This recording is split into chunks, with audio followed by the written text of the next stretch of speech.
Não, vou dar de distância, que eu normalmente bato assim. Né?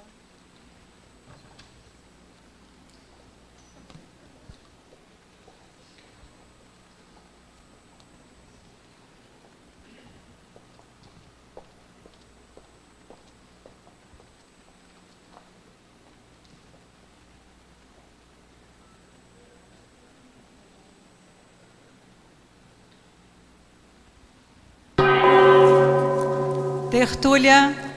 Meu boa tarde aí para todos. Hoje é dia 27 de julho de 2011, quarta-feira. O verbete é o 2005. 7 páginas, 49 elogias e 22 máximos. Eu chamo a atenção para a seção do detalhismo, que tem 14 máximos.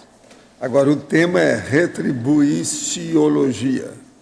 A especialidade é proexologia.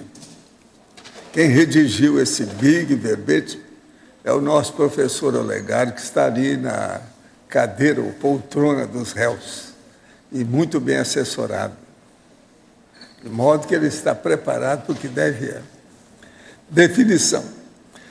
A retribuiciologia é a ciência aplicada aos estudos da devolução, distribuição ou retribuição fraterna, direta, pela consciência intermissivista homem ou mulher, dos aportes e bens evolutivos recebidos na existência humana, em prol do máximo mecanismo interassistencial, tendo em vista a consecução da autoproex e a teática do para-dever. Os autopenseres focados na retribuição interassistencial, o ato de saber receber e o ato de saber dar, a retribuição do afeto recebido, a intercooperação a dois da dupla evolutiva, o repasse dos aportes adquiridos durante a vida, o autodesenvolvimento da retributividade interassistencial pessoal. Agora, eu li apenas alguma coisa porque só a fatologia tem mais de 20 linhas, para vocês terem uma ideia. Agora, depois tem aí na argumentologia, a taxologia, com 100 categorias de retribuições. Vale a pena ver isso, que está um senhor, uma senhora listagem. Na remissiologia, nós destacamos 5 itens. Assistência inegóica, assistência sem retorno, autodesempenho proexológico, desafio da proex e função amparadora. Frase enfática. Retribuir os aportes recebidos durante a ressoma estimula a consciência intermissivista autolúcida para a liderança interassistencial cosmoética, contribuindo para o autocomplexo. Você já saiu da posição de assistido, passando a retribuir mais e a transferir os aportes conscienciais recebidos? Desde quando? A bibliografia tem uma fonte aí que ele está falando aí. Agora, questões.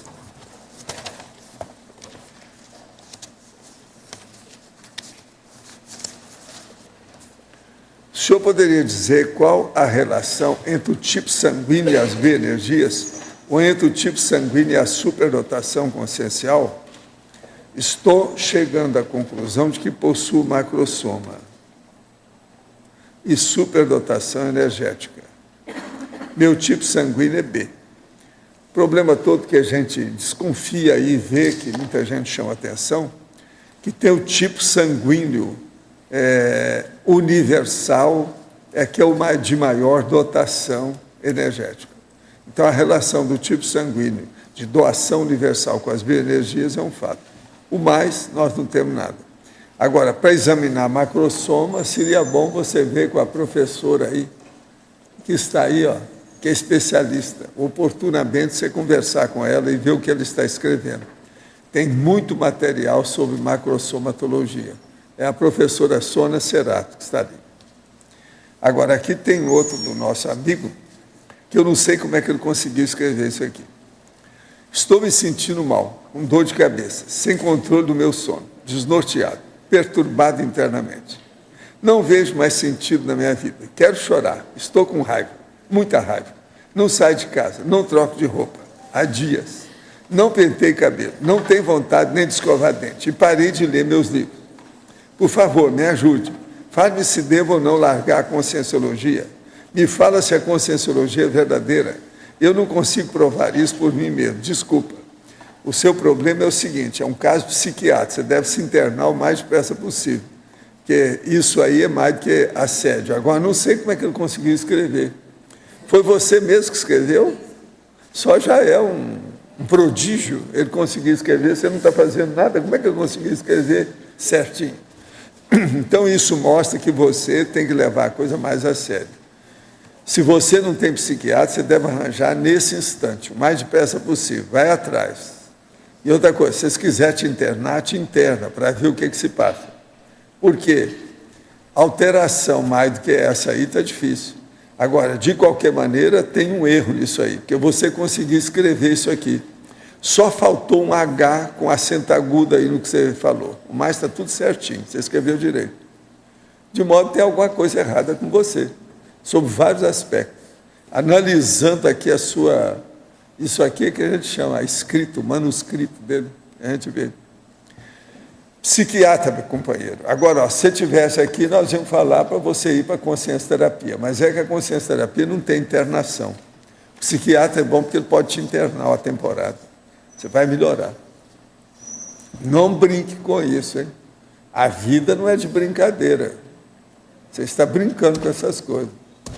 Você está querendo se expor? Quer ser bonitinho com essa situação? Olha bem como é que é isso, aí está errado. Uma pessoa, quando tem essas coisas, que está sentindo realmente, não se expõe. Quando se expõe é porque tem alguma coisa. Outra prova que ele está se expondo, que ele está querendo aparecer. Esse negócio de escrever direitinho, com tanta perturbação, a escrita dele tinha que ter uma série de defeitos. Eu achei um só. Como é que é isso? Isso é errado. Você sabe, eu aqui sou muito sincero, não brinco. Sei lá, a pessoa escreve para a gente, depois mete um tiro na cabeça, eu não tenho nada a ver com isso. A gente tem que explicar. O que vai fazer? Agora, esse caso aqui é psiquiátrico. Lembre-se, você precisa de um psiquiatra, o mais depressa possível. Ele vai falar assim que tem. Fala assim, não, então você não está sob tratamento. Se interna, vai lá para a casa do psiquiatra. Dá um jeito. Outro, na imobilidade física rígida, deve-se realmente evitar piscar os olhos? Sim, mas isso é que é técnica, é para não piscar nada, é para não mexer em nada. Ficar tranquilo. A maioria das pessoas tem dificuldade de ficar sem piscar os olhos. Como solucionar isso para executar a técnica de forma correta? É repetir a técnica 50 vezes. Eu garanto para você que a pessoa melhora. Com 10 vezes, geralmente, a pessoa já começa a acertar. Aquilo que a pessoa nunca admitia que ia conseguir, ela consegue. Agora, eu queria dizer para vocês que o ICGE, que é o Instituto Conscienciológico de Geografia e Estatística, que é o nosso chefe ali que toma conta, o professor Flávio, acabou de mostrar aqui um demonstrativo da proporção da população por gênero. Por incrível que pareça, atualmente, no censo de 2010, tem mais homens do que mulheres na Terra. Vocês não sabiam dessa? É a novidade atual. Parece que andaram matando muita criança lá na China, por ali, né? Então, desapareceram as crianças. E outra coisa, as guerras também não estão matando tanto os homens. Então, a proporção de homens com mulheres no censo tem, na verdade, é o seguinte, tem 102 no mundo. Na América Latina já começa a baixar tudo. Tudo as mulheres têm mais. Mas no mundo inteiro, eles têm um pouco a mais. Então, no caso aqui, é impressionante a gente ver, porque um pouquinho que seja já é alguma coisa séria. E tem os lugares onde tem mais homens e os lugares que tem menos homens. Quase sempre o lugar que tem mais homens é onde os homens têm medo das mulheres. Geralmente é país islâmico. Os islâmicos, os homens islâmicos, eles têm medo de mulher. Por isso que estampam mulheres, coloca chador, entende? Burca. Eles têm medo. A mulher faz mal para eles não sentem. Agora, o que é duro é o seguinte, a própria mãe deles estampam. Então, veja, a filha tampar a mãe, não é esquisito, cobrir tudo. Isso é medo de mulher. O nome, há muito tempo já tem um nome para isso, chama misoginia, que é o medo, a fobia da mulher. fobia que o homem tem da mulher. É, De modo que aqui, ó, muitos desses lugares que tem mais homem, é devido ao medo. O que a gente observa aí é que o que puxa essa média para cima é a Índia e a China. Tanto a China como a Índia são países que têm mais homens do que agora a China mulheres. andou matando tudo quanto é menino, eles matavam, né? A Índia também, pois é. E os países que Agora, dominam gente, essa... Eu quero dizer aqui que eu estou vendo a lista de contatos que a Amado tem feito sobre o filme Cristo Espera por Ti. Atualmente tem 64 itens aqui com os nomes, 64 contatos. 17 novos só de junho e julho. Agora, tem gente alto gabarito aqui que pode ajudar esse processo desse filme. Isso aí é uma beleza, muito bom. Agora, outra coisa que eu queria dizer para vocês, que Foz tem 616 pessoas que vieram para cá. Esse é o recenseamento, o último que foi feito. Eu estou com a listagem do povo todo, homem e mulher, todo mundo que está aqui, que nos ajuda a fazer a enciclopédia. Tem tudo aqui. 616. Houve um aumento desse processo. Agora, eu entrego o professor Olegário para vocês. Pode falar, professor. Olegário, tudo bem aí. Aqui na fatologia, a terceira linha de baixo para cima, na página 42, né? Página 42, terceiro. A transmissão de informação entre as gerações Baby Boomer XYZ.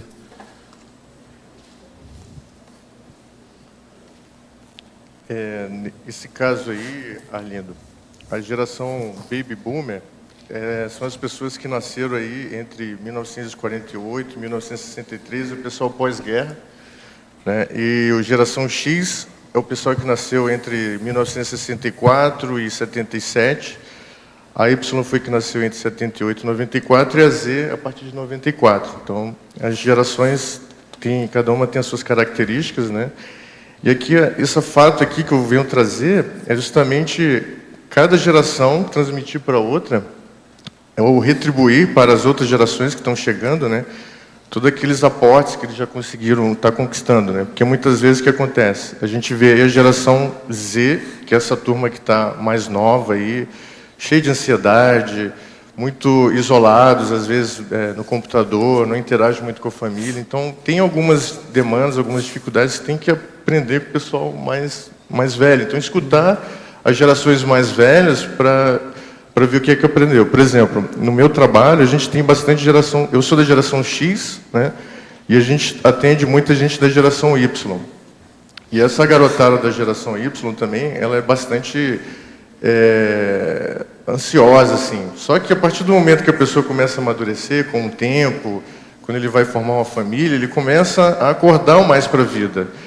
Então, hoje o que a gente observa são não só as gerações, mas os fatores, né? Então, a pessoa ela pode ter nascido nesse período que eu falei, ser tipo da geração Y, mas ser um fator X, que é uma pessoa às vezes mais madura, que respeita mais a hierarquia. Agora, quem não é dessa geração igual o Arlindo, eu sou de já antes. é maduro naturalmente. Eu sou X-1, sei lá. Não sei se ficou claro. Tá ok, mas eu também tenho que pesquisar essas coisas, porque eu estou desinformado sobre isso. Eu já ouvi, por exemplo, o Adélio falar alguma coisa desse o Adélio já falou nisso. Isso é uma denominação sociológica que se dá, né? X, Y, X, Y e B. Tá, obrigado. Olegário, Marilza. Oi, Marilza. Aqui, bem atrás de você, seu anjo da guarda. Tudo bom? Ok, tudo bem. Parabéns pelo verbete, viu? Muito obrigado. É um prazer muito grande, né, a gente defender um verbete. Mas eu senti falta aqui no seu verbete daquele momento em que você tem um nível de conscientização, em que você reconhece que até as dificuldades que você passa tem a ver em ser um aporte para você não se desviar da sua ProEx. Uhum. Eu acho que você podia dar uma olhada nisso. Esse é um passo antes da retribuição, que é a questão dos aportes, né? Sim, mas eu olhei na sua lista de retribuição, E mesmo no corpo do verbete, eu senti falta disso, porque a gente vê que dentro dos cursos, nos processos de autopesquisas, muita gente identifica, eu mesmo já passei por isso, que um momento crítico, que uma situação crítica que você tenha passado na vida, um limite que você tenha vindo na sua PROEX, na sua vida, vai te dar mais tarde a sustentabilidade para a sua PROEX. Aquilo tinha uma função. Eu senti falta disso aqui, não sei. Bom, eu vejo isso como um passo anterior, que a pessoa conseguir passar por essa dificuldade, ser um aporte. Ela, a partir do momento que ela passa por essa dificuldade, ela tem um aporte. Ela e reconhece que aquilo foi aporte. E futuramente ela vai poder ajudar outras pessoas que passem pela dificuldade também, entendeu? Então a retribuição... É o momento da conscientização que aquela situação crítica foi um aporte. Isso, é o passo antes. Aí seria, vamos dizer assim, a aporteologia, não sei como seria o nome da ciência, que vem antes da retribuiçologia, entendeu? É mais nesse sentido, porque o que acontece? O que é a retribuiçologia? É você devolver os aportes. Então, você passar por uma situação, você está criando um aporte. Sim. Agora, depois, quando você for ajudar uma pessoa que está em dificuldade, você está retribuindo aquela situação que você passou de dificuldade. Entendeu? Tá bom, obrigada. Obrigado também. Professor Olegário, aqui em efeitologia, na página 44, eu gostaria de compreender melhor, na segunda linha, o efeito do timing retributivo adequado. Ok. Aqui é mais no sentido de quando você percebeu o momento certo para você retribuir. Muitas vezes você tem que deixar a pessoa passar pela experiência, sabe? Às vezes você vai lá, vai poder ajudar tudo, mas muitas vezes você vai poder deixar a pessoa aprender mesmo sozinho, sabe? Então tem que ver assim, em que momento eu tenho que entrar, em que momento eu tenho que estar ajudando para que a pessoa realmente ela aprenda passar por aquela situação, né? Então não é todo o tempo que a gente vai ter que estar retribuindo, ou estar entrando, ou estar agindo. Então tem que ter uma inteligência, vamos dizer assim, evolutiva, que ela vai sendo desenvolvida com o tempo, que você vai perceber o timing em que você tem que entrar e, de repente, estar ajudando, né? Tem que ver uma situação, de repente, se ficar um pouco mais crítica, ou antes, e aí você faz essa análise. Não sei se ficou claro. Olegário, é mais uma reflexão que eu vejo, porque nem sempre os fatos da vida, ou mesmo adversidades, ou mesmo bens que a gente recebe, despertam o sentimento mental somático da gratidão. Alguns pensam que aquilo que ela recebeu, aquelas benesses, não faz mais do que obrigação, que é uma coisa natural. E muitas vezes, da adversidade, a pessoa passa batido e você não escuta o som da moeda bater no fundo do poço para a pessoa mudar e fazer a recim. Então, nem sempre, nem a felicidade, bem-estar, nem a adversidade e os percalços da vida ajudam a pessoa a despertar o sentimento mental somático da gratidão. Eu vejo que é todo um mecanismo da recim, que o mecanismo da recim está calcado nisso. Vejo que quando a pessoa consegue, de fato, fazer a recim, você nota como um dos resultados aparentes, assim, evidentes, o sentimento de gratidão, que é mental somático, porque é um sentimento nobre, mais elevado. Ele é racional, ele não tem nada a ver com emoção. Ele é perene, ele é indelével, ele é perene. Não tem nada a ver com momento, nada disso. Ele é.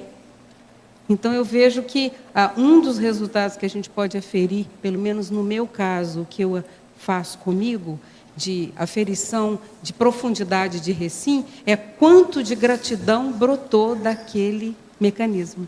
Aquela gratidão, ela vem, ela se manifesta, muda seu holopensene. Então, eu noto que esse seu verbete, além de extremamente pontual, ele é sobre o sentimento mental somático da gratidão. Ele tem esse padrão de energia, pelo menos no que eu percebo.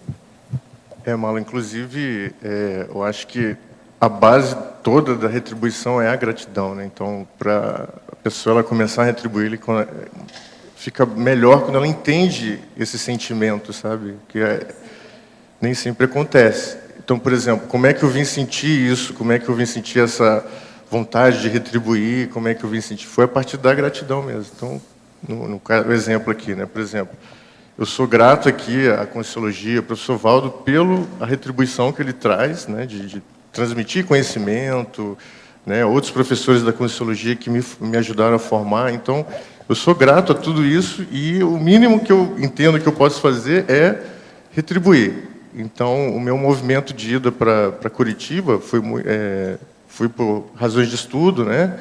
Mas eu pude ajudar muito a retribuir com os colegas lá, que tinham bastante gente mais nova, né? Muita gente experiente vem para Foz do Iguaçu e chega o pessoal mais novo, né? Então entra aí a questão das gerações, né? X, Y, Z. Então hoje tem muita geração Y, né? Dentro do IPC lá de Curitiba. E eu cheguei como um fator X, né? Para ajudar dentro desse, vamos dizer assim, de 15 anos já de Conscienciologia. Então foi muito gratificante para mim poder transmitir, ajudar o pessoal e realmente poder acelerar um pouco mais as coisas lá. Porque, naturalmente, eles vão aprender sozinhos, entendeu? Só que, às vezes, se a gente pode dar um suporte melhor, as coisas elas podem acelerar um pouco mais rapidamente, né? Mas é muito interessante a tua reflexão aí. Agradeço. Oi, Olegário. Oi. Aqui no B, Oi, na Sônia. página 47, você poderia ampliar para mim os itens 59 e o 90? 59 e... 59, retribuição intensiva, e o 90, sofisticada. Tá. Eu não cheguei a te ver a Socorro, né? Ah, tá. Reconheci pela voz. Socorro, a retribuição intensiva é aquela que você fica marcando de perto o trabalho que você está fazendo. Você não pode bobear, você não pode descalçar, você não pode perder o foco, né? Então, muitas vezes tem aquele pedido de TENEPS que a gente tem que estar ali, sabe, de perto, acompanhando, fazendo aquela priorização, numa esterilização de energia ali, ou dentro de um contexto de doença familiar, assim, alguma questão assim que você tem que estar ali acompanhando do lado. É como se a pessoa estivesse andando e você está ali do lado dela como amparador, acompanhando. Então, ela seria mais intensiva, mais forte, mais firme, mais focada, né? E a sofisticada é quando você entra, a retribuição sofisticada é quando você entra com alguma, vamos dizer assim, uma criatividade, né? Um algo a mais, um plus, né? Por exemplo, uma TARES mais sofisticada, de você tipo acordar a pessoa, mexer com a pessoa, né? Você está num contexto ali dentro de trabalho, um posicionamento teu, ele vai estar, vamos dizer assim, mexendo com todo um contexto, com todo um grupo, para ajudar a refletir sobre algum determinado programa. Então, quando você entra com algo a mais, vamos dizer assim, além da retribuição, uma contribuição, algo que você crie, que você desenvolva mais, inove, né, algo de novo, para o pensene da pessoa. A pessoa está acostumada a pensar de uma forma. Quando você vem com uma coisa sofisticada, aquilo chama atenção. É que nem uma loja, a gente vai aqui no Duty Free aqui da Argentina, né? Você entra no Duty Free ali, você parece que está no primeiro mundo, assim, é um negócio assim, altamente sofisticado, aquilo é impactante. Então eu me lembro até quando eu trouxe meus pais aqui, eu levei eles lá, então uma coisa que marcou para eles foi a questão do Duty Free. Então a mesma coisa assim, quando você chega com uma pessoa e faz uma abordagem sofisticada, às vezes um presente, sabe? Pode ser um presente que você chega com a pessoa inesperado ali, a pessoa não está nem... E aí você chega ali um simples presente, que parece que é pouco, né? Mas aquilo pode ser bastante sofisticado para a pessoa, pelo fato de muitas vezes não tá acostumada a receber, não está esperando aquele, vamos dizer assim, aquela retribuição, né? Que você já deve ter ganho em algum outro momento da tua vida. De nada. Está ouvindo, Olegário? Agora sou eu. Oi, Sônia, tudo bem? Bom? Tudo. Pra gente ver, viu? Prazer Fazia tempo que eu não te via, né? Quanto tempo? Legal. Eu lembrei agora da tua pesquisa sobre o Cristóvão Colombo. Sim. Gostaria de saber se, de alguma forma, contribuiu na tua própria autopesquisa ou na descoberta de algum traço forte dessa consciência que possa ter te auxiliado nessa tua pesquisa da retribuição e na tua caminhada aí que você está apresentando. Uma coisa assim que o Colombo, dentro dessa minha pesquisa assim, que eu verifiquei que ele tinha muito forte, é a determinação, né? Então ele era um cara que, independente de qualquer coisa, ele ia firme, seguindo os propósitos dele, e foi difícil, durante anos, ele batalhou, ele tentou tudo aquilo, até que ele conseguiu o objetivo, né? Que era tentar chegar ali às Índias, à China e tal. Ele achou que tivesse chegado, mas não, enfim, ele depois não conseguiu achar, né? Então esse ponto assim eu me identifiquei bastante, sabe, Sônia? Eu aprendi muito essa questão da determinação. Então muitas vezes eu tinha às vezes uma vontade mais débil, uma preguiça às vezes lá de pegar um livro, abrir mão da televisão. Então isso tudo para mim já é passado, né? Porque eu já estou uma outra etapa, determinado assim para a produção mental somática. Então o verbete foi um desafio que eu coloquei para mim em termos de determinação. Então eu aprendi muito com ele, esse trafor, né, dele. Então foi uma forma que ele retribuiu comigo, né, pelo menos eu tô tentando transmitir isso para as pessoas, né?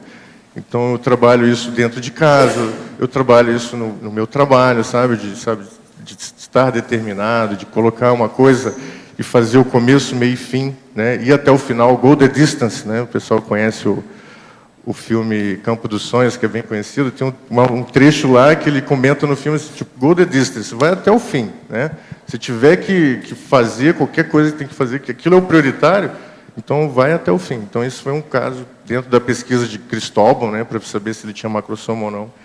Isso me ajudou bastante e eu tento transmitir isso também hoje com esse desenvolvimento que hoje eu penso que já tem algum nível de teática mínimo e razoável.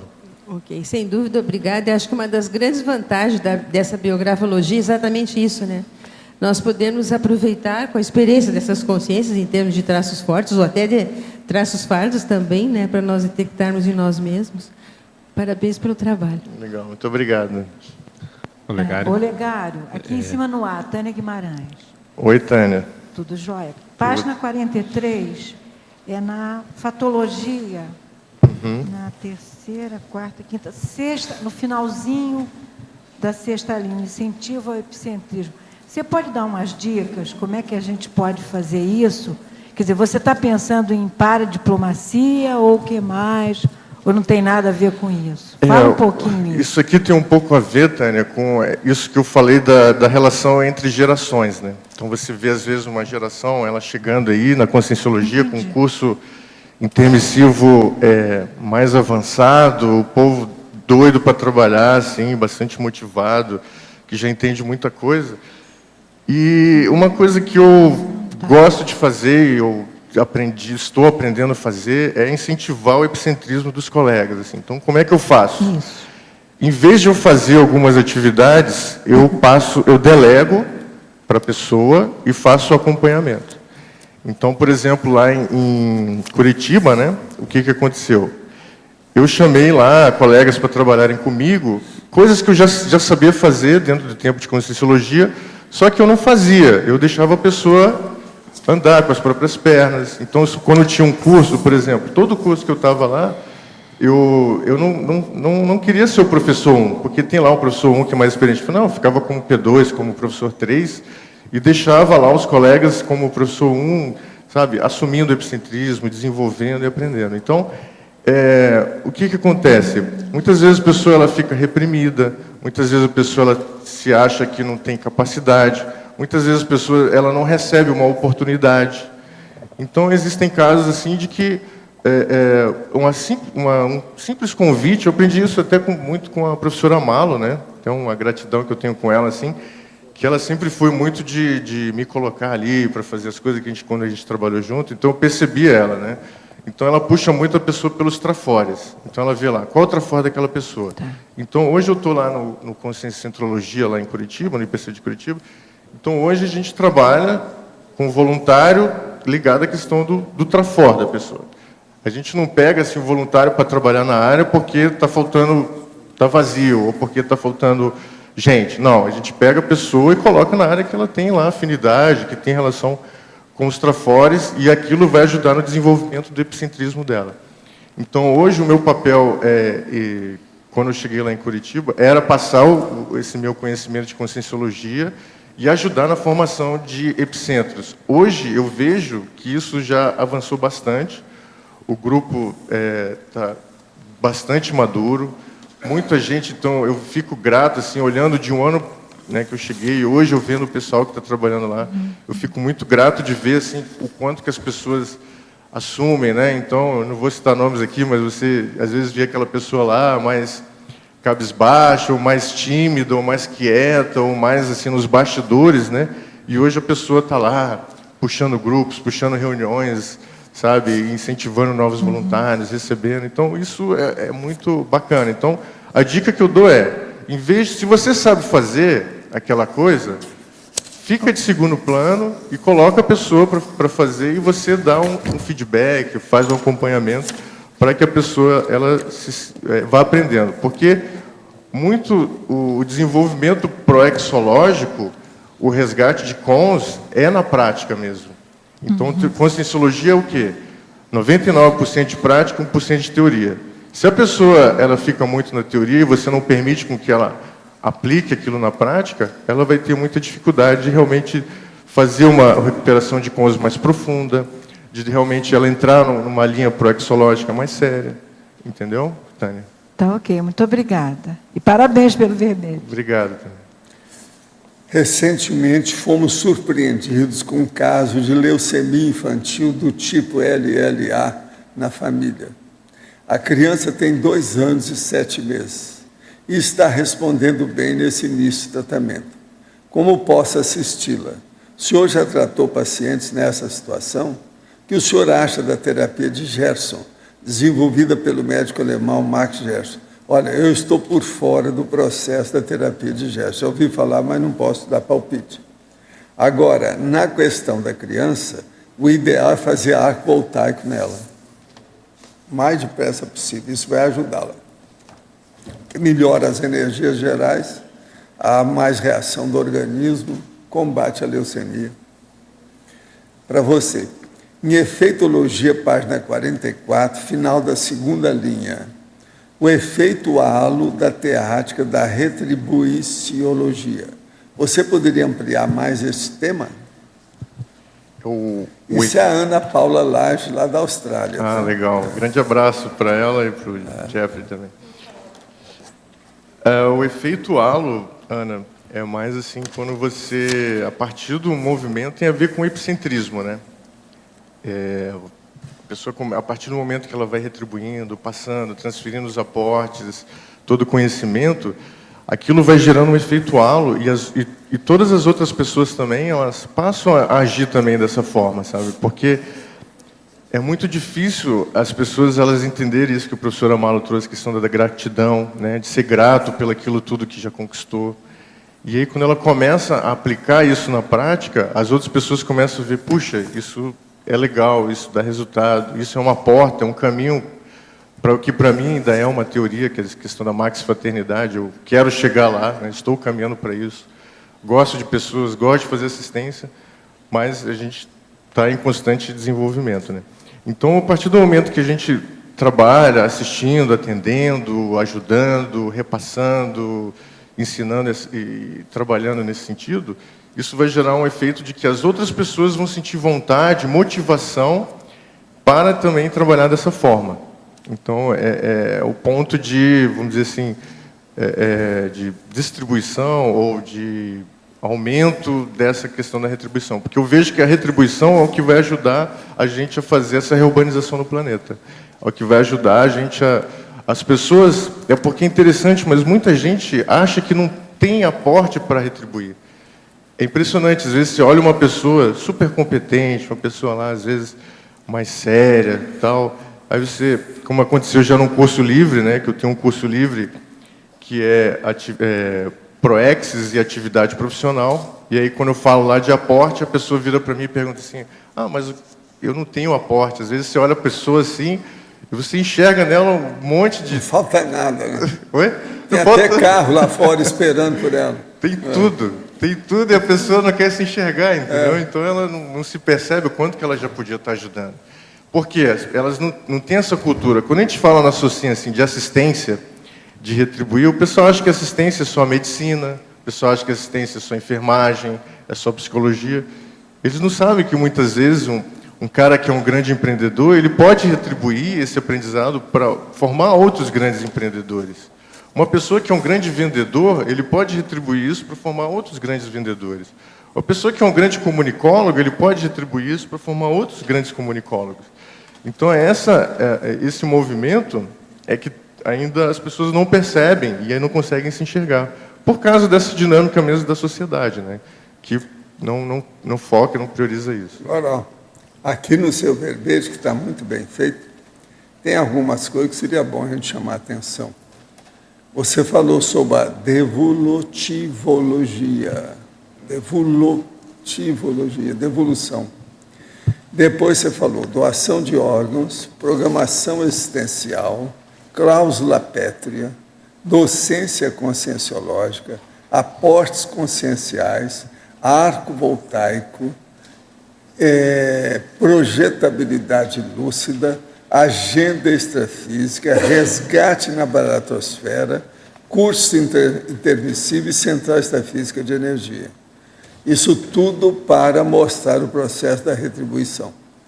Agora, eu queria saber o seguinte, ainda não vi você, professor Laínio Loche, da Apex, falar nada aqui para o Olegário, sendo que o verbete dele é da Proexologia. Você não vai nem agradecer ele ter feito esse tratado de Proexologia. Eu não entendi. Como é que ele imita? Momento de satisfação. Ele tem um negócio de falar aí. Não, só um esclarecimento. Eu tentei falar, mas aí outras pessoas falaram e depois você entrou nas perguntas. Está tudo certo. Eu ia falar, já tinha até anotado aqui.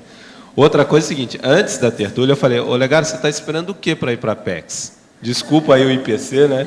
Mas ele já está há anos, porque está já pensando em vir para a Apex e tal. Então a gente agora já deu um ultimato para ele, que ele tem curso livre sobre ProEx, tem agora o verbete, está propondo uma especialidade. O Olegário parece que é o homem que dá legados, né? Então, e o legado proexológico, né? Então, são os legados, então, só para já ficar sabendo que ele deve estar assumindo essa condição dentro da Apex. Então, tá. Então, eu queria perguntar sobre o processo... Falar agora. O Loche vai falar. Não, eu queria perguntar só sobre a condição da paradoxologia, na página 44.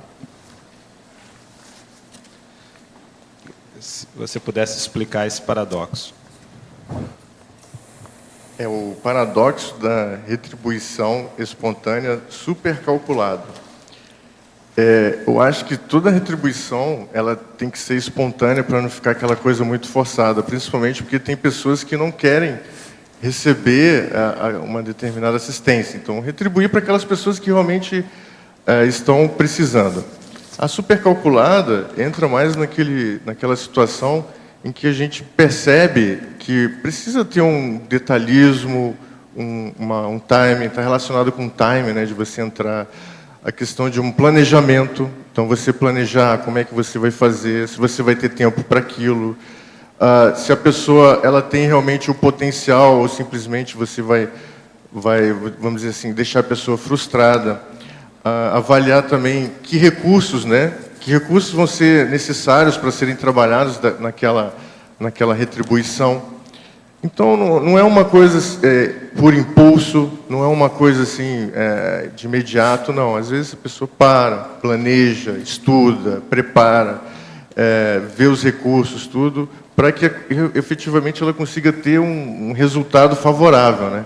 Então, vamos dizer assim, ir para acertar, ir para uma coisa mais certeira mesmo, né? Tem uma expressão aí, Olegário, talvez fosse o caso de você especificar mais, que é o seguinte, está aqui na fatologia, a devolução do favor. Tem que falar que essa devolução aí, no caso, ela é positiva, porque tem aquele cara que recebeu alguma coisa e ele mandou de volta com uma banana para quem deu. Sim, sim. É a devolução do favor. Ele não admitiu, não aceitou. Então, isso aí é bom a gente explicar aqui. Se você expor que essas coisas existem. Você está falando do positivo. Positivo, exatamente. Tanto que trouxe como uma proposta de tema... Aqui aí. a gente pode pôr assim, a devolução positiva do favor. O que você acha? Pode pôr? Eu acho que fica ótimo, sim. Olegário. Oi. A Meracilde. Oi, Mera, tudo Na página 43, na fatologia, na terceira linha, aí de baixo para cima, a contribuição inovadora além da retribuição dos aportes. Você pode desenvolver um pouquinho mais?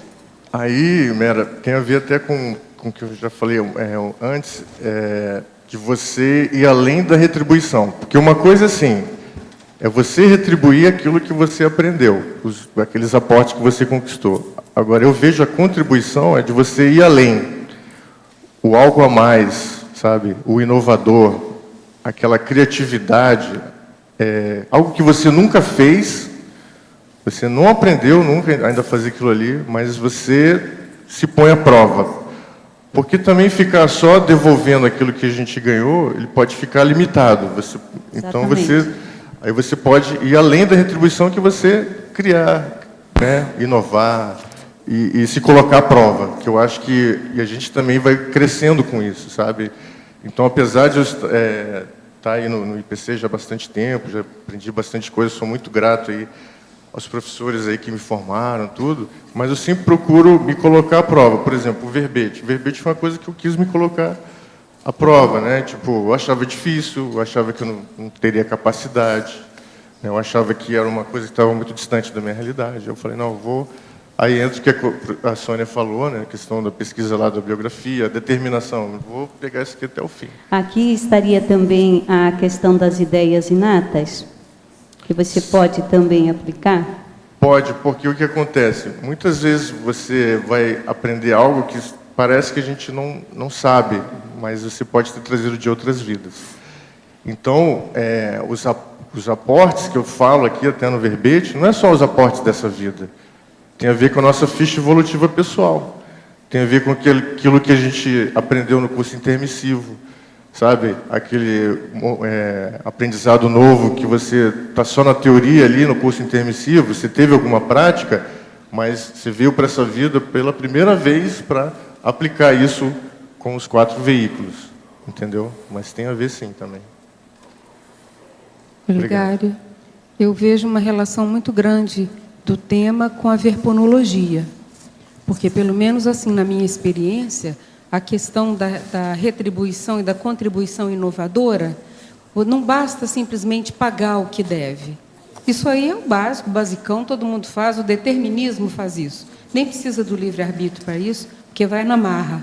Eu vejo que a preocupação em trazer algo novo e contribuir de uma maneira inovadora, enquanto a gente está quebrando a cabeça para descobrir uma saída para uma problemática intraconsciencial complexa, que você quer aprender para poder didaticamente passar e dar uma contribuição com ela. Eu vejo que o acesso à central extrafísica da verdade, da verponologia, que eu considero um sinônimo, tem muita relação com o sentimento que não basta ser grato e retribuir, pagar o que deve. Isso é o basicão, todo mundo pode fazer.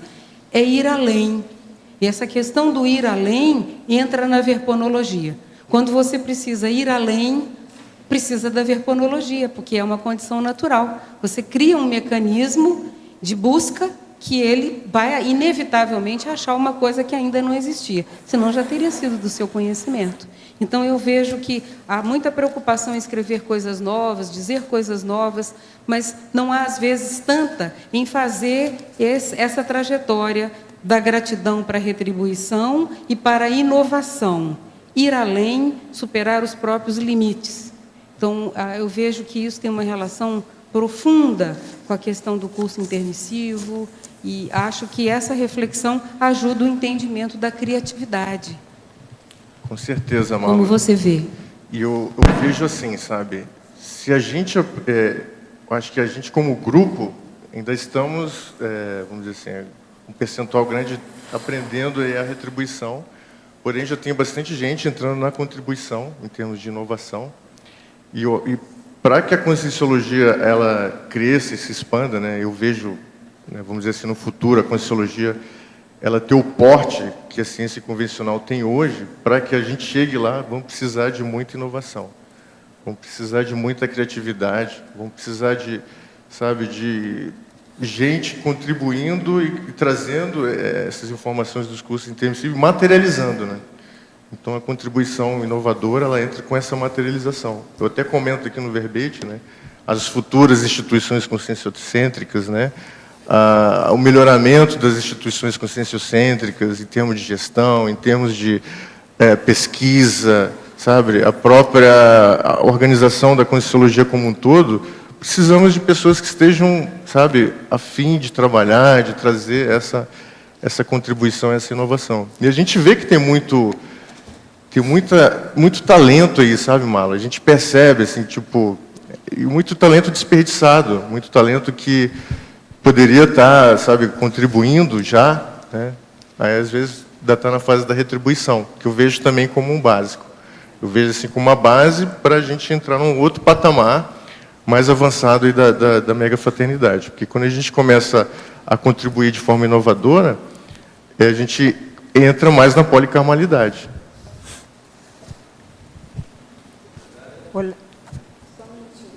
Também que quanto mais a gente entra nesse processo, mais autonomia, menos depende de funções, cargos, ICs, posições, tudo isso vai ficando um pouco secundário, a não ser por uma questão de organização social, humana, mas que cada vez a Consim independe desse tipo de processo para produzir.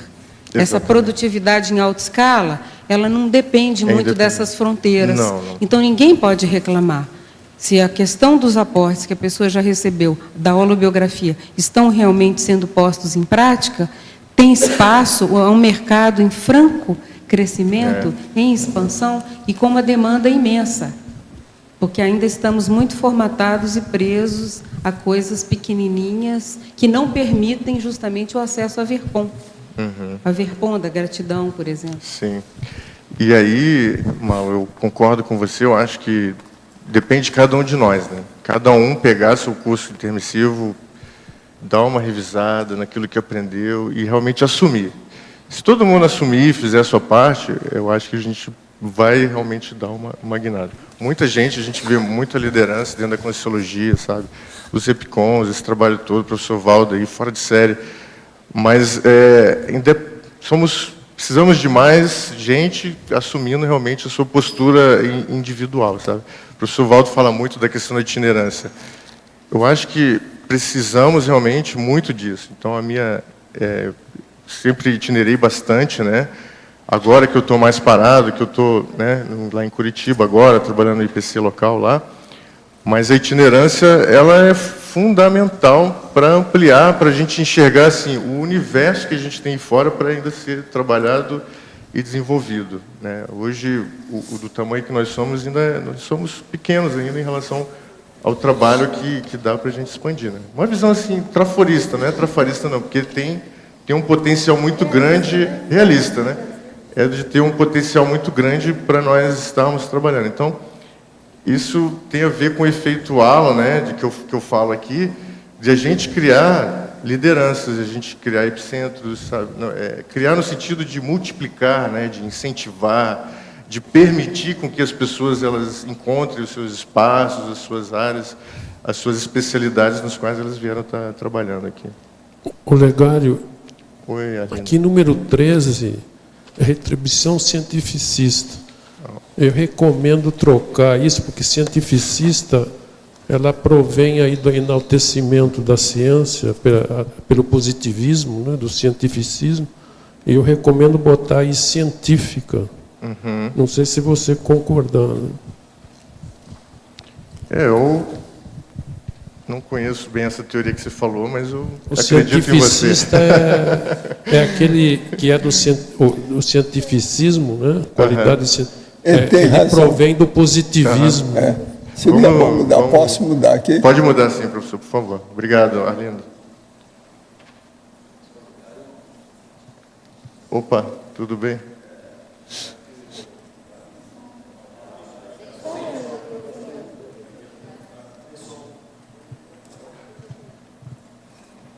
Passa outro microfone.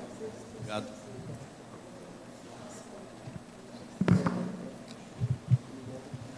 Alô, alô.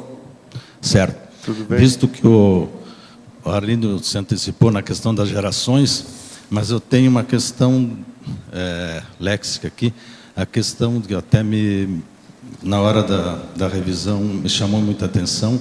Eu fui aos dicionários porque é a retribuiciologia. Aí você vê a importância de um I. E agora verifiquei que, com meia culpa, passaram várias retributologia, então aí já volta para um negativismo de tributo.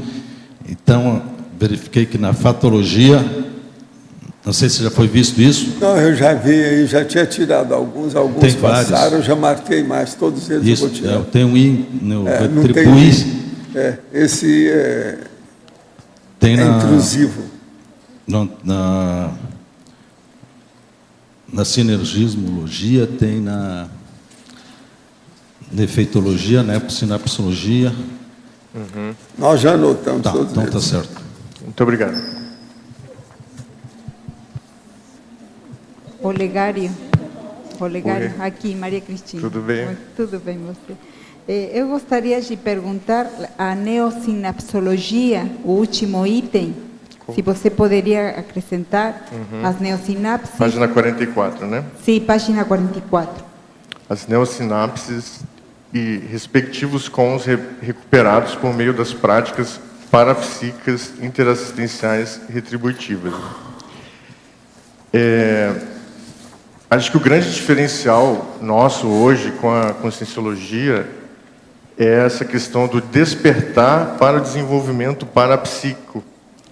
Então, tudo que a gente fizer, tudo que a gente, hoje, pelo menos, é uma prática que eu faço, é tentar trabalhar com foco parapsíquico. De forma alguma, sabe, deixar de pensar nessa variável, por mais que, sabe, eu não sou um grande parapsíquico, mas eu procuro estar conectado, estar focado, estar pensando nessa questão do parapsiquismo. E conforme a gente vai trabalhando isso, tem coisas que a gente aprende, coisas novas mesmo, né? Por exemplo, você ter uma clarividência, às vezes a pessoa nunca teve aquilo ali, de repente você vai lá e tem uma clarividência. E tem coisas que muitas vezes você já traz de outras vidas mesmo, né? De outros momentos, com os que você vai recuperando, coisa que muitas vezes está inato, né? Está ali guardadinho, só esperando você trabalhar com aquele movimento parapsíquico. Então, hoje, Maria Cristina, se deixar, a gente se acomoda em relação ao trabalho parapsíquico, porque a sociedade, ela não incentiva, ela não fala e ela não entende isso. Né? A própria ciência convencional, uma das dificuldades dela, é entender o parapsiquismo. Estava assistindo a entrevista do professor Marcelo da Luz, num programa lá de Minas Gerais, e a partir do momento que ele fala, né, questão da religião, tudo, e transcende, né, fala de uma transcendência no processo parapsíquico, os cientistas eles torcem o nariz porque eles não têm essa visão, é um processo totalmente material. Então, se hoje nós estamos como voluntários e como pessoas que estão aí, pesquisadores da conscienciologia, com uma visão ainda intrafísica, está errado. Com tudo que a gente fizesse, o ideal, né, é o que a gente, sabe, tente focar, tente desenvolver. É dentro de um curso, é no trabalho, é em casa, é na relação com a dupla. Então, a todo momento, colocar essa vertente, vamos dizer assim, esse desenvolvimento do parapsiquismo ou recuperação de cons, né? E aí vai variar de acordo com o que você priorizar. O verbetógrafo poderia ampliar a questão de a pessoa 1 querer retribuir a pessoa 2 com conhecimento da conscienciologia, exemplificando, esclarecendo, demonstrando com alguns exemplos, mas essa última ficar cheia de melindres, distanciamento e até mesmo com raiva dos posicionamentos. Isso é comum? E se a pessoa 2 for a mãe da pessoa 1? O que fazer nesse caso?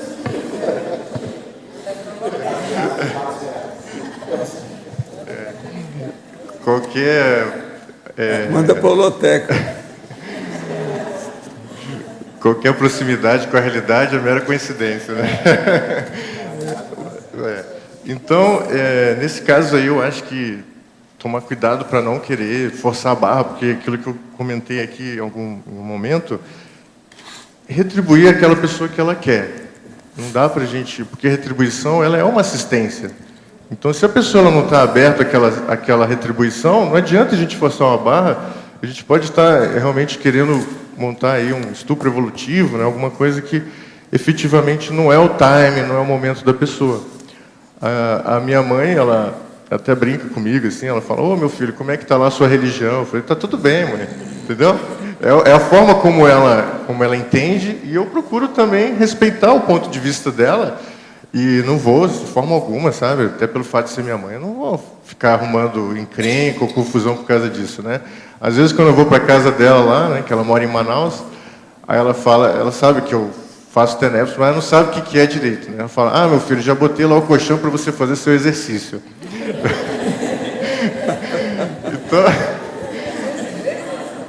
Então, vai fazer seu exercício e tudo, então ela sabe, eu nego automático, então ela sabe que tem alguma coisa diferente. Não, em Manaus é a terra dos índios, né? É normal isso. É normal isso. Energia da natureza. É muita ectoplasmia, tem muita energia densa lá. Então, ela entende esse processo porque ela se sente bem. Então, a dica que eu te dou é ficar na tua, sabe? Exemplo, tocar tuas coisas, independente dela, sabe? Você não vai deixar de gostar dela de forma alguma. Falar para ela sobre os bagulhos energéticos da casa dela. Tem que falar, né? Eu garanto que ela tem. Tem que conversar. Eu acho que conversar sem forçar a barra, né? A partir do momento que a gente começa a forçar a barra, aí já não fica legal. Teve um exemplo, por exemplo, que minha irmã estava, um momento estava bastante doente, e eu apliquei um arco voltaico nela, né? Mas ela estava lá, estava precisando, pediu tudo, e aí aconteceu, mas porque houve lá um processo lá de consentimento, né? Então, o que a gente tem que fazer é o seguinte, estar aberto, não é se fechar também. Então, hoje a gente tem, toda vez que tem um velório dentro da família, o pessoal vem me procurar, porque quer entender o processo espiritual, o que acontece depois da dessoma, né? Então, tipo assim, eu estou aberto. Então, você não fala, não faz ali não força a barra, mas também você fica ali disponível.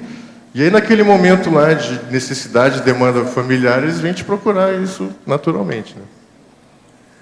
Em tertúlia anterior foi comentada acerca da relação entre as músicas compostas na baratrosfera com as consciências pulando na sua execução.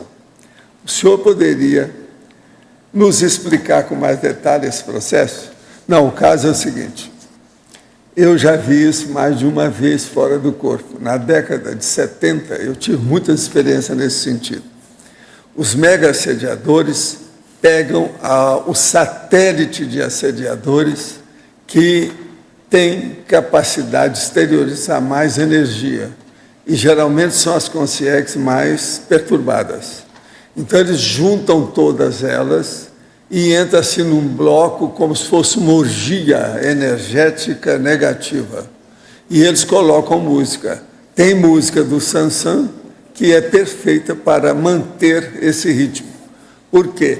São músicas que nós poderíamos chamar de semiclássica. Porque a música clássica, propriamente dita, ela não permite dança, nem marcha, nada disso. Essa é a diferença da música popular.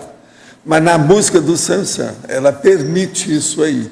Então, eu vi isso funcionando fora do corpo lá, com essas satélites de assediadores e os mega assediadores dominando aquilo tudo para poder fazer uma potencialização da energia e dominar certos ambientes e certas pessoas.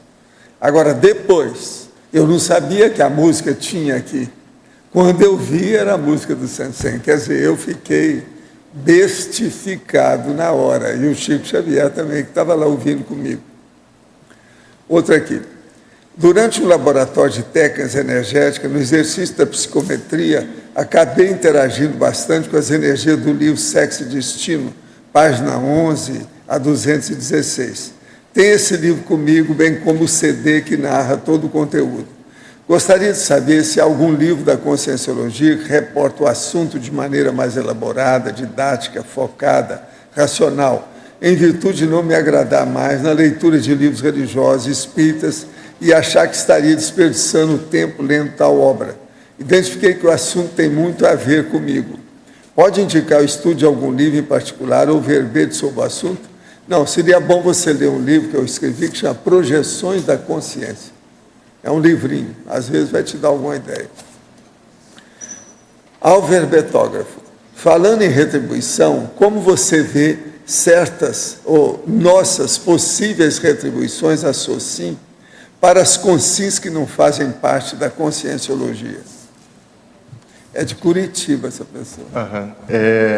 Pessoa que não faz parte da Conscienciologia, primeiro pensa assim, você já sabe muita coisa que pode estar ajudando ela a SOCIM. Então, eu dei alguns exemplos aqui, por exemplo. A pessoa, ela é empreendedora. Ela tem essa facilidade de abrir empresa, ela tem essa facilidade de criar emprego, sabe, de expandir, trabalhar com o empreendedorismo. Ela pode ajudar outras pessoas, formar outros empreendedores. Se você tem a facilidade de comunicação, você pode ajudar as pessoas a se comunicarem melhor, né, ensinando aquilo, dando alguma aula, participando. Então, por isso que, dentro da Conscienciologia, o professor Valdo trabalha muito, desde o começo, com o processo da parapedagogia, né? Então, claro que na SOCIM a gente não consegue trabalhar com a parapedagogia, mas pelo menos você já entrar com a docência, sabe? Você ser um professor de algo lá dentro do teu trabalho. Ou então você vai se aposentar, você é especialista técnico em alguma coisa muito específica. Você abre um curso para as pessoas que estão entrando no mercado aí. Então, essa transmissão desses aportes para que eles não sejam perdidos. Aí você tem que fazer uma autoanálise, uma autopesquisa para verificar quais são os trafores e aportes que eu tenho hoje que eu já tenho plena condição de retribuir. E aí é não ter não ter autocorrupção, né? Primeiro, de assumir aquilo, de que você é bom em algo, porque isso também é outra coisa, né, professor? As pessoas, elas têm medo de assumir que é bom em alguma coisa, né? As pessoas, porque exatamente tem que assumir um nível de responsabilidade, tem que, sabe, o grupo já vai ter uma certa cobrança, vira ali uma vitrine.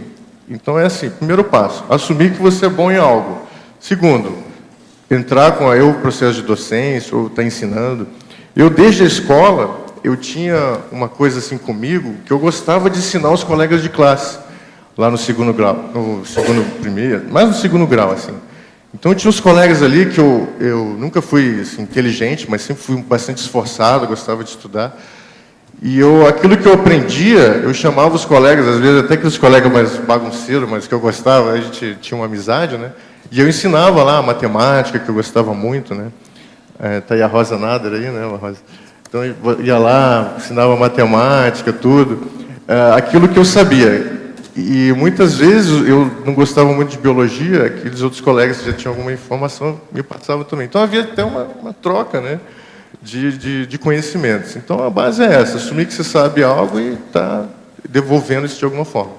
O verbetógrafo poderia explicar, em Sindromologia, página 45, a requisição de reconhecimento, consideração, recompensa e gratidão na síndrome da auto-vitimização? Na verdade, aqui é a questão daquela pessoa que ela retribui, mas ela espera algo em troca, né? Então, a pessoa, ela quer ser reconhecida, ela quer uma recompensa, ela quer uma gratidão. Eu acho que todos nós temos ainda algum nível disso, né? De receber um tapinha nas costas, de, sabe, um parabéns e tal. Às vezes, a natureza humana, pelo menos, eu acho que ainda está nesse nível. Mas eu entendo assim, sabe? Que a partir do momento que a gente amadurecer, né, chegar no nível de holomaturidade, a gente não vai mais precisar disso. É o caso do serenão, né? O serenão, ele tem um nível de maturidade suficiente. Eu acho assim, ele não se mostra para os outros porque as pessoas, elas não têm uma maturidade para entender que ele tem um nível de maturidade alta. E também eu vejo uma outra coisa. Ele não se mostra para os outros porque ele não precisa mais, sabe, de tapinha nas costas, um reconhecimento. Então, ele já está muito mais maduro. Então, já que a nossa meta é ser serenão, um dia a gente vai chegar lá de não precisar mais de consideração, reconhecimento, gratidão. A questão aí, como é que vai ser trabalhado? É a maturidade. Então, quanto mais maduro a gente está, menos reconhecimento a gente vai precisar. Porque muitas vezes pode acontecer da pessoa se auto-vitimizar. Ah, eu ajudei o outro e o outro não reconheceu. Ah, eu ajudei o outro não foi grato comigo. Sabe? Então entra no processo de auto-vitimização. Aí você tem que avaliar assim, processo de intencionalidade. Será que aquela retribuição efetivamente era isenta em termos de você querer realmente um prêmio, né, uma troca, uma barganha, né? Então esse é o ponto. Então a pergunta é, em que nível hoje nós estamos de necessidade de reconhecimento dos trabalhos de retribuição que a gente já faz hoje na SOCIM? Alver Betógrafo, dentro da vivência com a dupla evolutiva, onde um enxerga sempre os trafores e o outro só os trafares, como pode haver uma retribuição dentro da PROEX de cada um? Primeiro tem que ter uma técnica, você conversar com a dupla e os dois, um entregar para o outro, tanto os trafores quanto os trafares. Então não adianta também um ficar só vendo os trafores do outro, senão fica que nem aquela coisa da mãe, né? Ah, meu filho é lindo, meu filho é maravilhoso, sabe? Meu filho é perfeito. Às vezes isso também não é legal. Então você também tem que ver assim, você tem que saber passar para ela os trafares, além dos trafores, os trafares. E incentivar ela, e você está aberto também a receber esses trafares, mas pedir também os trafores dela. E aí você vai se acompanhando. Porque a dupla, se você tem esse nível de abertismo, né, isso vai ter que ser conquistado por você, você vai ter que chegar, conversar, ter um nível de abertura tua, de conseguir chegar nesse nível de abertismo. Isso vai ser uma conquista de vocês. Depois que vocês conseguirem isso, vocês vão ver que vocês vão entrar em outro nível. Mas é um exercício mesmo. E depende mais de você, que parece que está com um nível de lucidez maior, né, do que com o outro. Aquela coisa, o menos doente assiste o que está mais doente. Então, aí a bola está na tua mão. Olha, uma segunda aqui da Ana Paula Lage, lá da Austrália. Desde muito cedo nessa vida, vivi em um ambiente familiar conturbado, marcado por agressividade, conflitividade, repressão e brutalidade. Já estou fora desse ambiente há vários anos e não tive tanto contato com pessoas e ambientes com a mesma característica. Ultimamente, no trabalho, tenho que lidar com pessoas com o mesmo padrão de minha história familiar. Percebo que ainda é difícil para mim. Quanto à retribuiciologia, como posso entender essa situação? Que relação teria a repetição de experiência no decorrer da nossa vida, especialmente aquelas que foram marcantes com a retribuiciologia? É isso aí, Ana Paula, é o seguinte, ó, se está vindo ainda, é porque você tem que pontuar algumas coisas. Então, pensar assim, você vai ter que precisar escrever sobre isso, sabe? A tua superação, ou parcial, né, ou total, desse convívio. Então, o quanto que você já superou isso. Então, trabalhar a tua autopesquisa, se realmente está superado ou não. E escrever sobre isso, sabe? Eu acho que vale um verbete, vale um artigo. E pensar num livro também, porque quando você entrar num... Poxa, imagina, um livro sobre essa questão de autossuperação, né? De ambientes mais difíceis, né? Em situações mais complicadas assim. Isso vai ajudar muita gente, porque isso é o mais comum, é o que a gente vê, é o dia a dia, sabe? Pessoas com dificuldade dentro de casa, pessoas com dificuldade de relacionamento lá, violência doméstica, sabe? Um monte de coisa nesse sentido. Então, quando você tiver o teu... Aí você vai começar a tatear a policarmalidade, penso eu, né? É escrever sobre isso. Então, acho que se está vindo ainda, é porque está demandando. E aí depende de você estar expondo. Acho que vale a pena você ajudar, já com o nível de experiência que você já tem. Explicar aquilo tudo que você já passou, como é que você superou aqueles traços, entendeu? Então, vejo que você tem muito a retribuir com esse pessoal, porque algum nível de superação você já tem. A pessoa que percebe ter várias características da síndrome do justiceiro, Como se certificar se realmente tem a síndrome? Qual forma ela utiliza para eliminar essa síndrome? Você quer falar? É bom. O justiceiro, ele quer... Muitas vezes ele está mais atrapalhando do que ajudando, né? Por que acontece? Aquela coisa de, muitas vezes, a gente tem que se omitir, a gente tem que ficar em segundo plano. Se a pessoa quer ajudar o outro, ele está tirando a oportunidade do outro, primeiro, de se defender. Então, ele não vai estar ajudando de forma alguma. Muitas vezes, o justiceiro é um taconildo, ele está fazendo tacon, porque ele não permite... Outra coisa, às vezes a justiça pelas próprias mãos, né? E às vezes a pessoa percebe ser errado. Que é a coisa mais... O linchamento. Agora aqui, alverbetógrafo. Você poderia expandir as seguintes ideias a partir da sua experiência? 1. Na fatologia, página 43, terceira linha de baixo para cima. As contribuições sociais das empresas conscienciocêntricas sem esperar retribuição. Eu tive uma empresa aqui em Foz do Iguaçu com o Max, né, o Maximiliano, e a gente, sempre que podia, né, a gente estava ajudando aqui, por exemplo, a enciclopédia, a gente tinha aqui uma assinatura, a gente ajudava os funcionários. Então, de alguma forma, a gente não tinha uma empresa conscienciológica, era mais conscienciocêntrica, né? Então, a gente procurava trazer, sem falar nada de parapsiquismo com os funcionários, mas a gente procurava tratar bem os funcionários, a gente procurava interagir com eles, saber que tinha algum problema pessoal ali, fazer tares com funcionários, às vezes aquele funcionário que tinha um nível de autocorrupção ou alguma dificuldade, então fazia tares ou ensinava aquele funcionário. E tratando bem as pessoas, porque a gente vê que tem muita empresa, muito empresário que trata mal as pessoas, sabe? São grossos. Eu sou de formação engenheiro, trabalhei muito em multinacionais e eu via as pessoas gritando com as outras. E eu olhava aquilo ali e eu falava, isso não é para mim. Então é aquela coisa, o engenheiro para tocar peão, ele tem que ser no grito. E isso para mim eu achava um absurdo. Então foi aí que eu meio que entrei em crise e tal, e comecei a mudar, a migrar minha profissão mais para uma área de gestão, que é a que eu estou hoje, trabalhando com consultoria.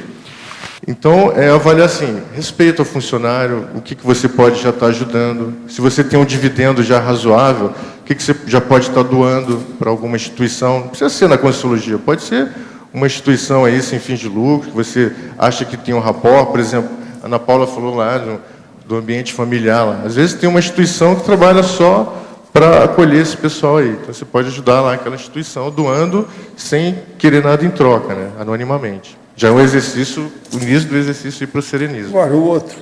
Na enumerologia, página 44, segunda linha. A retribuição neoparadigmática. Aí entra muito que a professora Malo trouxe das verpons, né, muito que o professor Valdo trabalha, né, com os neoparadigmas. Ajudar as pessoas a pensarem de forma diferente, com um novo modelo, um novo paradigma, para sair da caixinha, sair da formatação, sair daquilo que é o convencional.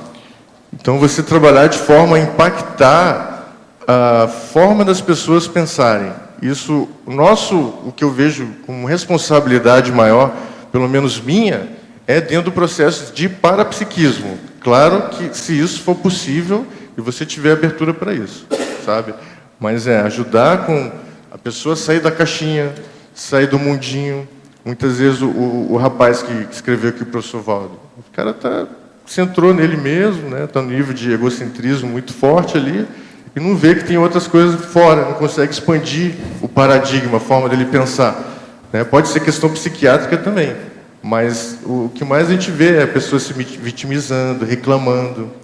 Então, dentro do meu código pessoal de cosmoética, para mim, eu não quero mais reclamar. É uma coisa que, reclamar, se vitimizar, ainda tem, mas está lá no meu CPC. Olha, se reclamou é porque não está legal, alguma coisa está pegando aí. O senhor fala muito sobre cremar o soma depois da dessoma, que isso favorece a segunda dessoma e é higiênico. Quando a pessoa doa um órgão e depois dessoma, por acaso não dificulta a segunda dessoma, uma vez que o órgão possui energia consciencial da consciência doadora, poderia esclarecer? Não, não tem nada a ver com isso. Cortou, consciência foi embora, não tem nada a ver com cadáver, isso é bobagem. Cadáver é uma coisa, consciência que está solta é outra coisa, não tem nada a ver. Pode doar o órgão, quanto mais doar, melhor, e pode cremar o corpo, quanto mais cremar, melhor, para todo mundo. Quando você sente que está sendo sugado energeticamente por desencarnado e encarnado, qual a forma de proteção? Como não deixar-se influenciar por ambos? Dia 12 de agosto estarei em Foz para consulta. É uma pessoa de Curitiba. Ela, de vez em quando, escreve para cá, tem uns problemas, já mandou coisa até para a TENEPS, eu conheço aí da história. Vamos ajudar. Isso aí tudo, você vai ter, o ideal seria entrar na consciência terapia. Agora, terceira da Ana Paula Lage, da Austrália, para você. Hoje é o dia dela. Eu falei nela, ela gostou. Qual seria a relação entre o processo da retribuciologia e a estagnação da programação existencial? Poderia relacionar a retribuciologia e a procedência extrafísica? Tem tudo a ver, né, Ana? Porque a retribuciologia está diretamente ligada com a assistenciologia, né? E eu quis colocar dentro da proexologia porque é a base, né? Então, o professor Valdo, ele escreveu no livro Manual da Proex, tem duas formas de a gente estar trabalhando, a identificação da Proex, né, que é a questão dos traços pessoais e a questão da fórmula, dos traços pessoais e a fórmula da retribuição. Então, tem duas formas. Então, o que acontece? Você vê os teus traços, vê quais são os teus trafores, aquilo que a gente comentou aqui, o que você já pode retribuir e aplicar isso. É simples assim, né? Mas tem que ter coragem, firmeza. Muitas vezes, assim, Ana, a gente que é professor docente de Conscienciologia, a gente acha que vamos retribuir só dentro da Conscienciologia. Não. Sabe, o exemplo que você trouxe lá no teu trabalho, você vai poder ajudar muito lá.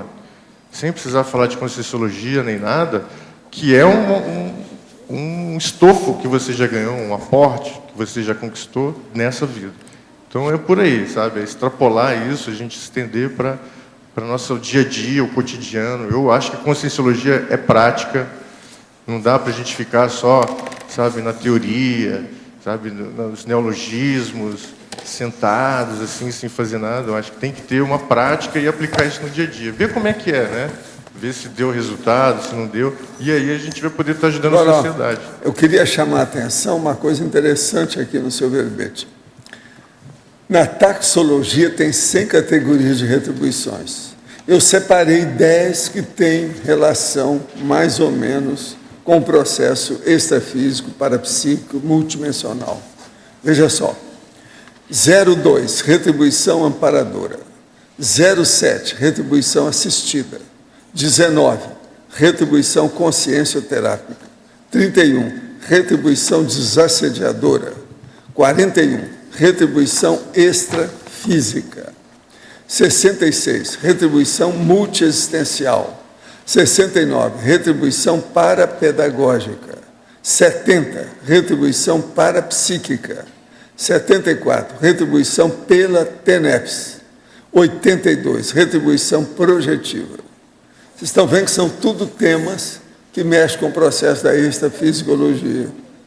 Isso aí, 10% do trabalho que você teve aqui da listagem está falando nessas retribuições. São 10 categorias no meio das 10, das 100. Isso é interessante ver. E outra coisa, se você for olhar, são todas diferentes. São distintas uma da outra. Isso aí é seríssimo. Professor. Agora, aqui para você. Em Paradoxologia, página 44. Você tem exemplos da sua vivência? É Paradoxologia, página 44. Você tem exemplo da sua vivência? Eu trouxe alguns exemplos aqui, por exemplo, lá na escola, né? De tipo, eu aprendi alguma coisa, ensinava os colegas da escola, na faculdade também. Não, você já falou vários aí da empresa, etc. A empresa, isso é importante. Os artigos, né? Então, o professor Valdo, assim, como ele trouxe a Conscienciologia, eu desassediei a mentossoma pelo trabalho que ele faz, então eu falei, poxa, vou firmar isso aqui, é possível, né? Então, trabalhei, já escrevi alguns artigos, estou com verbete, então é a questão de... Não, eu quero ver mais 50 verbetes seus. Eu gostei muito dessa.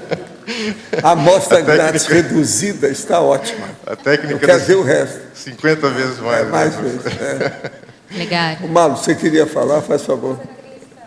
E tem também a docência também. E tem também a docência conscienciológica para ele, eu acho que é legal, isso aí, eu acho que é interessante. Na página 44, em fobiologia, você fala autossuperação da assistenciofobia.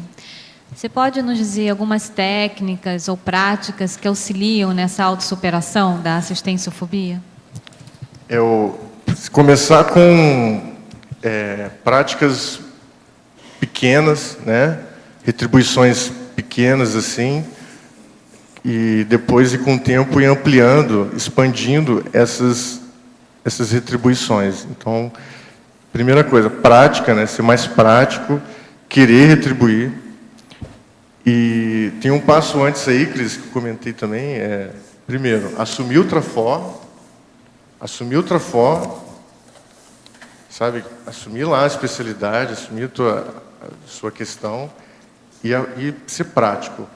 Conscienciologia, para mim, é prática. Essa questão de que, sabe, eu tenho que... Eu já escrevi, não, mas achei legal a pergunta que o teletertuliano trouxe. Você tem experiência? Eu acho que é por aí mesmo, né? Então, a gente buscar práticas desde as mínimas até aquelas mais avançadas. Então, eu estou nesse desenvolvimento, sabe, Cris?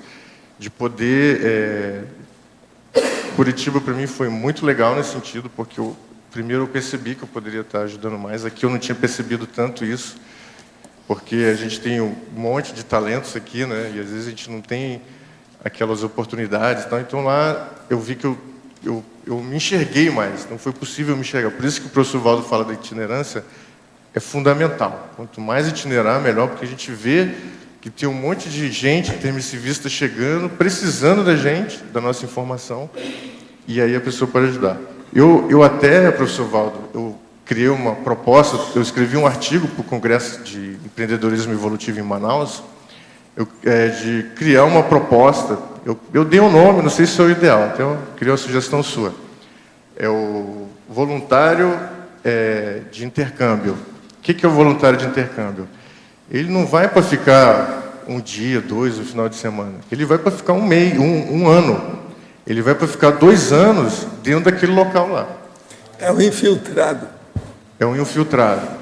Então, por exemplo... Esse ajuda muito mais. Ajuda muito mais porque... Muito bom esse. Por exemplo, as itinerâncias que eu fazia pelo IPC, eu ia assim, hoje é tudo assim, você vai, passa o final de semana... A pessoa entra naquele contexto e fica lá a temporada até ajudar tudo. Isso ajuda muito. Isso é o máximo. Então a pessoa ela pode ir, passa um período, 1, 2 anos, e olha, é uma troca muito rica. Porque esse período é chamado de infiltração. Essa é a positiva. Muito bom isso, é uma bela ideia. Porque ajuda muito. O que acontece, né, professor? Aqui a gente está, né, num grande aporte. Foz do Iguaçu é um mega aporte. Você vê aqui, qualquer um que está aqui, morando aqui, eu já morei aqui, né, vou retornar para cá, mas todo mundo que mora aqui tem muito conhecimento. E nos centros educacionais tem muita carência, sabe? Principalmente o processo de parapsiquismo, atualização, as formas de trabalhar. E aí, às vezes, a gente vai lá, passa o final de semana, como eu já fiz várias vezes essas itinerâncias, dá resultado, ajuda, mas o que ajuda mais mesmo assim, a pessoa ela ficar um bom período, assim, sabe? 6 meses, 1 ano, 2. Então, eu vejo assim, que tem muitos colegas aqui que vão fazer mestrado, doutorado fora. O desafio se organizem para fazer o mestrado, doutorado e também ajudar no centro educacional, sabe? Vou fazer lá a minha residência. Vai lá no centro educacional ajudar também. E aí eu coloco aqui dentro da fatologia da auto-organização. Então, eu precisei de aprimorar, então por isso que eu digo, é uma mão de dupla via. Você aprimora a tua auto-organização, você retribui e você também aprende, porque eu desenvolvi vários atributos. Eu aprendi muita coisa mesmo, assim, só nesse movimento de poder ajudar os colegas que estão lá. Tá certo. Olegário. Escuta, uma hora eu vou te pedir para você telefonar para a Graça. Uma coisa, Você mora em casa ou apartamento? A casa tem grade na janela? Tela. Então é bom pôr. Senão a graça não vai ceder, gatinho. Entende? Ela olha demais isso, porque senão pode machucar. Sabe que gato acha que pode pular em qualquer coisa. Qualquer coisa você fala com ela que você vai pôr põe lá uma tela naquilo que seja mais importante, porque senão vai criar problema para você. Isso é experiência nossa. Entende? Mas ela ficou muito feliz de saber que é você e tal. Ela conhece as coisas, tá bom? Olegário, aqui na letra A. Eu gostaria de saber qual técnica você utilizou para fazer o levantamento dos seus aportes, se você listou por área da vida, o Lussoma, como você fez isso? E a segunda pergunta, qual parâmetro você utiliza para contabilizar o que já retribuiu e quanto precisa retribuir? Se você identifica por área, como que você faz isso? Primeiro, fazer o inventáriologia, né? O inventário. Também eu recomendo o curso da PEX. Eu fiz, eu achei muito bom, vendendo jabá aqui, né, hoje. O curso de balanço existencial ele é muito bom, porque lá ele traz muito forte essa questão do aporte, né? Então você tem um período que você escuta várias pessoas que têm experiência ali, então isso te ajuda. E o inventário, eu coloquei assim, todos os anos, desde o nascimento, né? Quem me dera eu pudesse fazer antes do nascimento, né? Vamos ver se a gente chega lá. Mas ano a ano, e todos os fatos que tudo que você já fez na tua vida, sabe o que me ajudou? Foi pegar todos os meus diplomas, carteira de trabalho, agenda pessoal, tudo que você tem de histórico teu, para que você vá colocando ali tudo que você já aprendeu.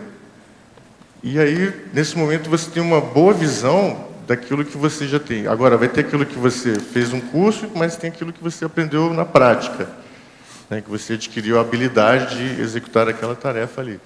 E aí você já pode ir pensando, avaliando esse contexto aí. A outra pergunta era sobre como que eu sei se eu já retribuí o suficiente, não é isso? Isso. Quais os parâmetros que você utiliza, né, para contabilizar qual área ainda eu preciso retribuir mais, qual pessoa eu preciso, né, dar o retorno daquilo que eu recebi, e se você identifica por áreas, por veículo, por pessoas, como que você faz isso? O ideal é você focar na tua especialidade, sabe? Porque muitas vezes tu vai descobrir que você tem vários aportes, mas o ideal é você focar na tua especialidade. Então, uma especialidade que eu gosto muito e me identifico desde o começo é proexologia, né? Como o Lotte falou aqui, né? De todas as minhas linhas de pesquisa eu gosto muito. E aí eu procuro trabalhar dentro dessa linha, sabe? Aí desenvolver, por exemplo, hoje eu fiz um curso de coaching, então eu trabalho com coaching dentro das empresas lá em Curitiba, que eu estou trabalhando com consultoria, que está dentro de uma linha de Proex. Eu não falo de conscienciologia, mas eu ajudo lá é o executive coaching, né, que é a parte profissional da pessoa. E aí você pega uma linha, o ideal é isso. Agora, se você puder retribuir mais, quanto mais, melhor. Eu até coloquei aqui, né, tipo, na dúvida, retribua, sempre. Sempre está retribuindo, né, sempre procurar estar... isso é uma máxima minha. Eu tenho vou lá, poxa, tem uma oportunidade ali, eu vou entrar para retribuir. E avaliando, né, eu acho que faz o teu inventário, vê aquilo lá, define mais ou menos a tua especialidade, o Mega Trafor também eu acho que é interessante, e aí você trabalha dentro daquela linha ali. Não sei se ajudou. Obrigada. Olegário, ainda sobre aquela questão da Ana Paula, sobre a retribuiciologia, estagnação de Proex, essa questão. Uma das técnicas é a autografterapia. Porque o problema não é escrever para os outros, simplesmente produzir alguma coisa. É que a escrita obriga a reflexão sobre o problema. E, às vezes, a pessoa sofre o problema, mas ela não reflete sobre ele. Ela não parou para ver, por exemplo, como é o mecanismo, como é disparado, se tem um surto, se tem um ciclo, a ciclologia do processo. Então, isso só parando para pensar, é que a gente consegue colocar no papel, principalmente as insatisfações. Então, é o mais difícil de ser feito. Ninguém quer sentar, parar, refletir, escrever sobre o porquê das suas insatisfações. Por que as coisas estão dando errado, por que um determinado caminho não está trazendo o resultado esperado. Então, essa ausência de sossegar o facho, como se diz, para poder pensar sobre o problema, e seja lá como for, vai passar pela crise emocional que passe, uma hora vai acabar e vai render ideia. Então, nessa hora é bem-vindo. Deixa fazer o que for necessário. Acontecer o que tiver que acontecer, mas depois, espremendo, vai sair uma ideia, e uma ideia amparada, porque você topou a parada da crise assistida, promovida voluntariamente. Você que provocou. Eu quero escrever sobre esse assunto porque eu tenho um problema e preciso resolver. Autobiografia. É a melhor coisa que tem. Então, autobiografia terapêutica. É a autografoterapia que eu estou chamando, Valdo, porque é o que mais ajuda. A pessoa escreve porque ela não pode fazer de outro jeito. Não existe outra forma. Ela tem que desovar. É uma palavra grosseira, mas que diz exatamente o que precisa. Está na hora de desovar o problema. É preciso colocá-lo de uma forma correta, didática, clara, que você olhe e fale, de fato, eu tenho isso, estou fazendo isso para melhorar, já consegui este resultado, estou caminhando para lá. Então, enquanto isso não estiver claro na cabeça da criatura, vai ficar nesse rolo, sabe, teórico, de enrola daqui, enrola dali. Sossegar e trabalhar na ideia. Acho que é uma coisa que serve assim para muitas respostas, que é o que você faz. Você está trazendo aqui com autoridade moral isso. Eu ainda não escrevi um verbete, eu estou sem autoridade moral para falar. Entende? O meu verbete em retribuição é o professor Valdo, né? Tantos Você quer falar lá em cima? Por favor. Boa tarde para todos. Boa tarde. Bom, eu tenho um questionamento, ele vem já há algum tempo, né? Tenho trabalhado bastante com as energias e eu participo, digamos assim, de bastante resgate extrafísico. E tem uma coisa que, por mais que eu trabalhe as energias, busque o esclarecimento, busque autonomia energética, eu não consigo, dentro desse contexto de resgate, autonomia total. Chega ao ponto de, a grande maioria das vezes, acontecer, acho que, acoplamento, né? Na hora mesmo que o bicho pega, é como se alguém, literalmente, entre aspas, me assumisse. Assim, assumisse o trabalho por mim. Eu estou ali, mas eu perco um pouco da autonomia. Eu queria saber o que eu tenho que fazer realmente para que esse padrão passe, que eu seja mais autônoma, que eu seja mais responsável. Às vezes eu sinto como se fosse uma deficiência minha. Está me incomodando. O que eu tenho que fazer? Eu penso que aí o processo maior é dominar as energias cada vez mais para dar a você autoconfiança, autossuficiência. Com isso você supera. Você já superou muita coisa, o mais difícil já passou. Agora é tirar o restinho. Então isso aí é mais fácil. Agora, quanto mais você movimentar as energias, melhor no caso. E atualmente você deve estar se sentindo muito melhor para fazer isso do ponto de vista da saúde, de disposição, de motivação. Bastante. Entende? Então isso é importante. Tem que achar só o... Não, a hora que a pessoa fala isso tudo do jeito que você está falando é porque ela já passou o gargalo. Entende? Falta o restinho. Vamos fazer força. Então, você vai superar isso. Vai superar fácil. Mais energia, trabalhar mais e mais com as energias. E outra coisa, você hoje é uma doadora de energia, tem que pensar nisso também. Quando tiver, por exemplo, um curso, alguma coisa de uma dinâmica, você pode se oferecer como doadora de energia. De energia. Você supera isso tudo já. Entendi. Então não é nenhum tipo de deficiência assim, total. Não, você já não é mais. Não adianta falar que você não tem mais. Olegário, Miracilde, novamente. Na taxiologia, tem 2 itens que eu gostaria de trabalhar com você aqui. Ó. É o 15 e o 78. É a retribuição preliminar e a complementar. Preliminar e complementar, né? 78. Então, a preliminar é aquela prévia, né? Aquela que você vai estar começando, é aquela que, antes do trabalho final de você executar tudo, né? Você se jogar um começo, algumas questões menores, né?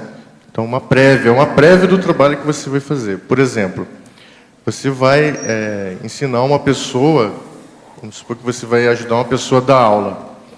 Você não vai colocar a pessoa imediatamente dentro de uma sala de aula para ela ministrar uma aula, porque você pode até deixar ela meio traumatizada, né? Mas você pode, por exemplo, dar algumas dicas, pedir para, por exemplo, você está numa palestra, aí você pede para a pessoa ir lá dar os avisos. Então ela já começa a ter um aprendizado preliminar do que é você ensinar ela a dar aula. A pessoa já vai se sentir no local de poder, a pessoa já vai estar, vamos dizer assim, tendo uma prévia daquilo que ela vai desenvolver. Então, aos poucos, doses homeopáticas. Então, você começa com os processos preliminares. E a 15, que é a complementar, muitas vezes você vai verificar que a tua assistência ou a tua retribuição, ela não foi completa. Ficou faltando alguma coisa, ficou faltando alguma especificidade ali, que é a cereja do bolo, ou às vezes é um fechamento do processo como um todo, às vezes é um encaminhamento da pessoa. Então é aquilo que você viu assim, poxa, está faltando algo ainda. A pessoa ainda não conseguiu se assumir, não conseguiu se desenvolver dentro daquele aspecto, você já trabalhou tudo. Então o que eu tenho que complementar aqui para que ela possa andar com as próprias pernas e realmente se desenvolver a sua autonomia relativa aí dentro da sua Proexis. Então, é fazer um balanço, sabe, Mera? Você vê a pessoa, vê o resultado, aquilo que você retribuiu, você vê assim, poxa, a pessoa ainda não está 100%. O que eu posso complementar? É um retorno, é uma volta, sabe? Você está voltando ali para... Sabe a questão do médico, assim, quando ele vai e faz uma consulta, e a pessoa ela fica boa, muitas vezes a pessoa ela não retorna para o médico para dar um feedback, né? Então, muitas vezes você pode pegar um feedback da retribuição que você deu, e aí em cima do feedback que ela te der, você pode ter algo a mais para complementar, porque sempre vai ter algo a mais, sabe? A pessoa não mudou totalmente ali. Então você passou algumas dicas, alguma habilidade, ela vai, aplica, mas normalmente pode ser que ela tenha alguma dúvida ainda. E aí você complementa aquela informação.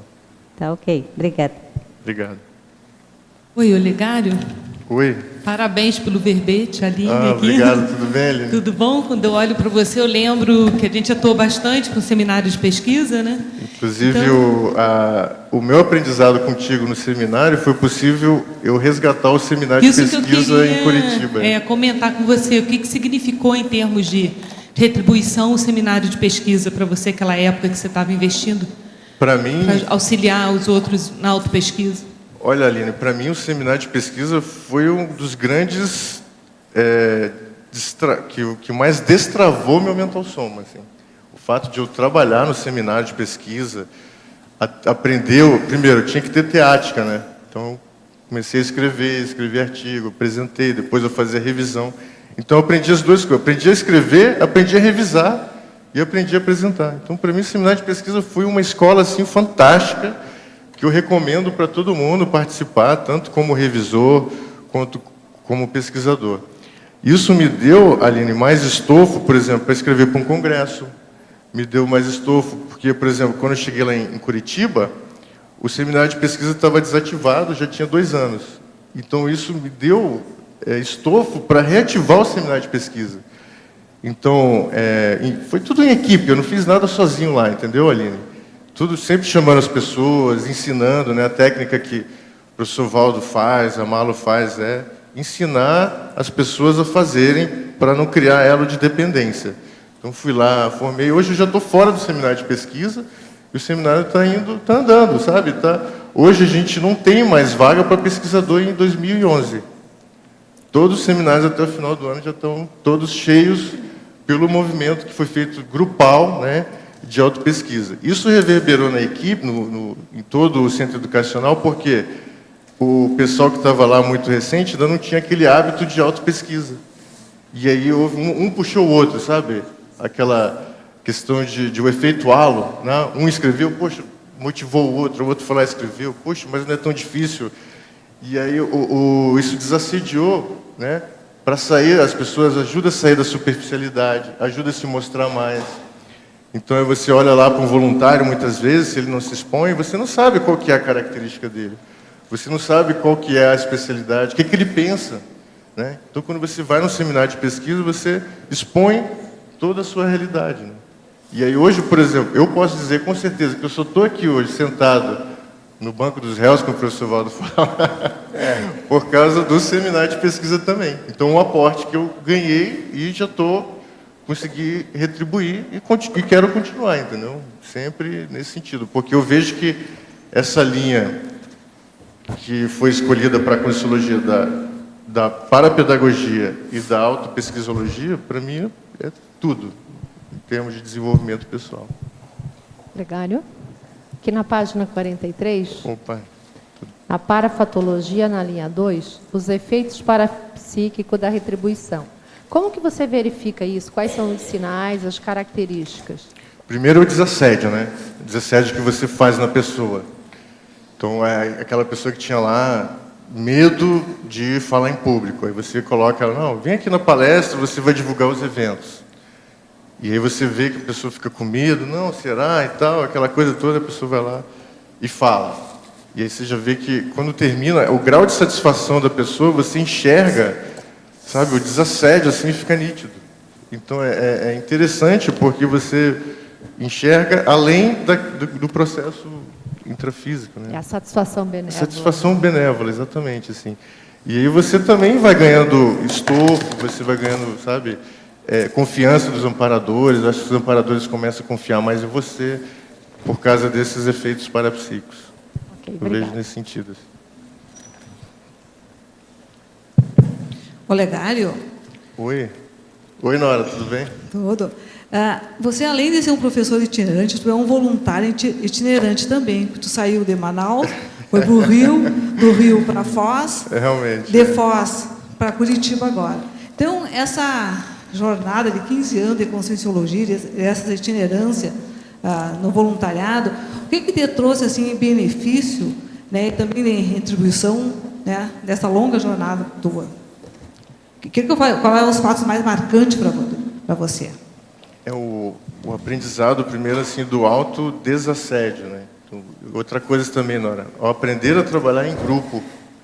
Acho que o voluntariado ele ensina muito isso, sabe? A gente entender o outro, respeitar o outro, deixar de ser egoísta ou egocentrista, sabe? Compreender os limites e potencialidades dos outros colegas que estão trabalhando.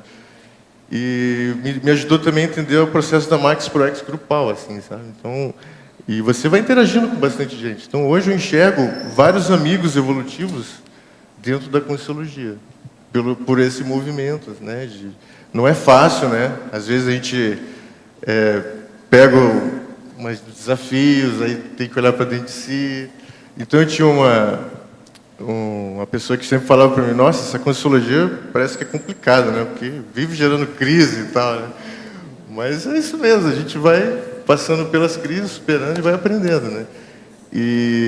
Mas o voluntariado aliado, né? Eu falei aqui da parapedagogia, da pesquisa, mas o voluntariado também, ele é um forte, principalmente dessa questão, sabe, Nora? É a grupalidade, trabalhar a grupalidade. A gente aprender que nós sozinhos, a gente não vai muito longe, que em grupo a gente consegue muito mais. E se cada um do grupo assumir a sua responsabilidade e retribuindo, transmitindo isso para outros, a gente vai andando bem mais rápido, né? Isso aí, parabéns pelo verbete. Obrigado também pela sua presença aqui.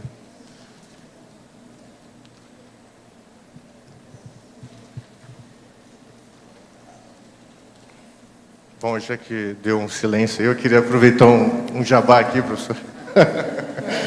Nós vamos ter um congresso, né, de empreendedorismo evolutivo que o IPC está promovendo lá em Manaus. Então, eu vejo que a retribuiçologia, ela está lado a lado com o processo de empreendedorismo evolutivo. Porque quanto mais você retribui, mais você empreende, mais você aprende, mais você se desenvolve, né? E aí tem vários pesquisadores, esse verbete, ele é filho do artigo que eu escrevi, né? Então eu vou apresentar lá a temática, tudo. Então eu queria convidar o pessoal, quem tiver interesse. Manaus, apesar de ser longe, tem bastante promoções de passagem, né?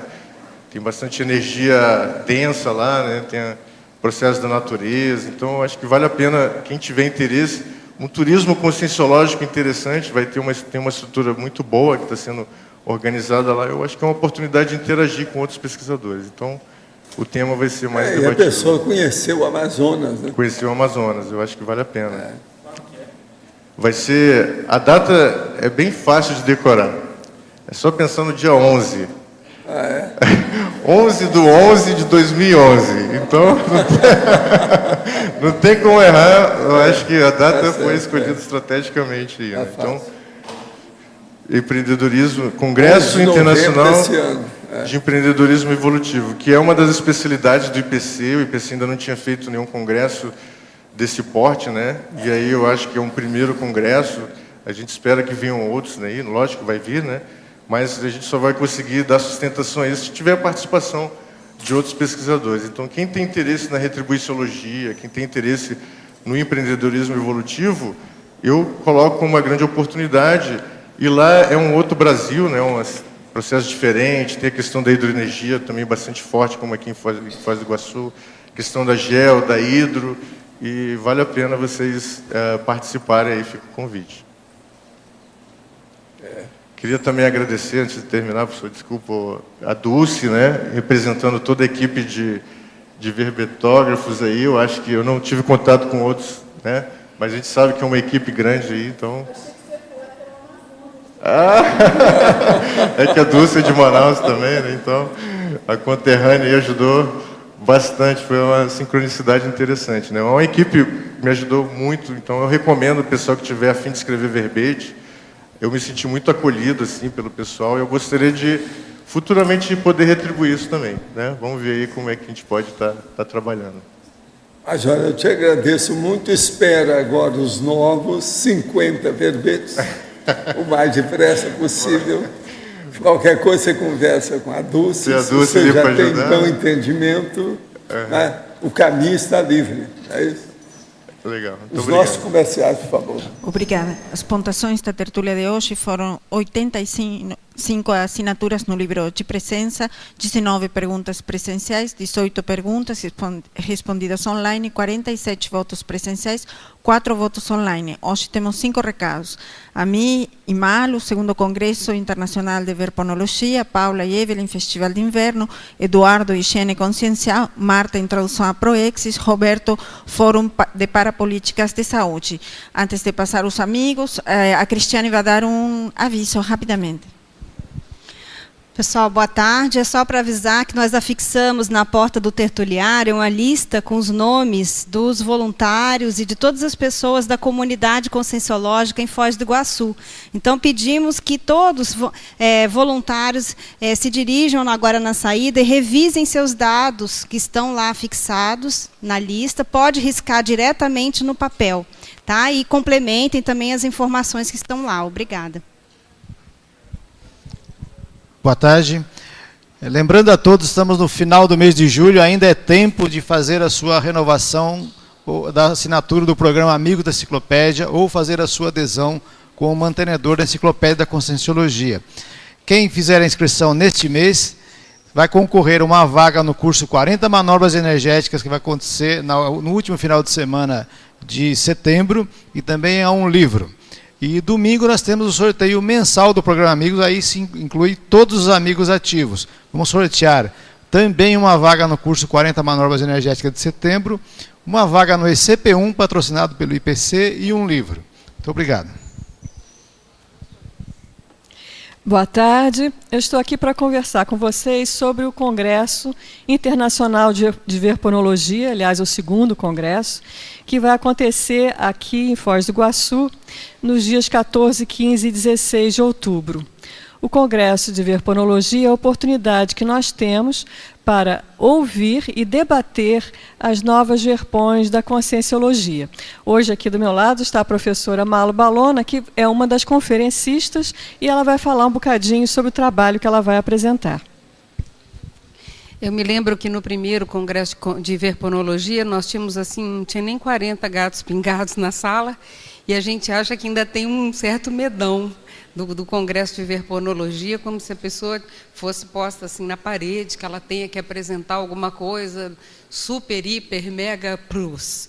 Então, é muito importante a gente saber que a verponologia ela surge na vivência cotidiana, na banalidade aparente dos fatos, também dentro da intraconsciencialidade. Então, na intraconsciencialidade e nos fatos, está cheio de verpom para todo lado que a gente olha. Eu vou falar especificamente sobre a mudança rápida de bloco intelectivo, que é, anteriormente, eu já estudei a mudança rápida de bloco emocional, que é a labilidade. Isso associado à questão parapsíquica. E eu vou falar agora essa mesma mudança de bloco intelectivo e como isso favorece a pessoa poder passar de um ponto para o outro, para fazer as migrações técnicas, as transposições de conceitos, e isso enriquece e favorece a criatividade. Então, nós estaremos lá com muitos outros colegas trazendo essas contribuições, e o ambiente, o verponarium, é um lugar para a pessoa estar, para ela poder colher as verpons que estão no ar, elas estão aí à disposição de quem quiser, é só pegar. E um congresso sobre esse tema é evidente que reúne os amparadores técnicos especialistas no tema. Então, quem quer aumentar a sua condição pessoal de verponogênese, precisa estar lá. Então, fica o convite para todo mundo. Obrigada. Boa tarde. A gente queria novamente convidar para o Festival de Inverno, que já está acontecendo, começou na segunda com as oficinas, né? Hoje, a oficina agora da arte de brincar não vai acontecer por insuficiência na inscrição mesmo, mas nós vamos ter 2 oficinas hoje à noite, que é a oficina de curta-metragem e animação, e a oficina sobre conto e crônica, a partir das 19 horas, né? As 2 oficinas vão correr a partir das 19 horas. E ontem nós tivemos a oficina de teatro, que foram 12 pessoas. A Tânia está ali vibrando, ela participou, gostou muito, o pessoal gostou muito e quer continuar com o trabalho do teatro, porque ajuda a desreprimir. E a gente está aqui com a Evelyn, que deu a oficina ontem e vai falar sobre a peça Gênesis, que vai acontecer no festival na sexta-feira. Boa tarde. Gente, o espetáculo Gênesis é uma peça que conta com mais de 20 atores em cena. São jovens e adolescentes, estudantes de teatro. Trata de uma releitura contemporânea de mitos e tragédias gregas, que se perpetuam através dos tempos. O teatro é uma arte que expressa sentimentos, questões sociais, históricas, políticas, e nos ajuda a compreender e contextualizar fatos passados. A oficina de teatro trabalha o autoconhecimento, desinibição e desrepressão. Eu conto com a participação de vocês. Obrigada ao pessoal da oficina de ontem, que foi um sucesso. Boa tarde a todos. A gente está lá fora vendendo o ingresso para a peça, R$10 para a peça Gênesis da sexta-feira, e também fazendo as inscrições das próximas oficinas. Obrigada. Pessoal, boa tarde a todos. Nós estamos convidando aqui todos os cognopolitas para participar do curso Higiene Consciencial, Conquistando a Homeostase no Micro-Universo Consciencial. Esse curso vai ser uma maratona, começa às 8h30 da manhã até às 10 da noite. Tem toda uma carga teórica, carga prática de energias e um campo homeostático de asepsia intraconsciencial, que vai ser ministrado pelo Epicom Rui Bueno.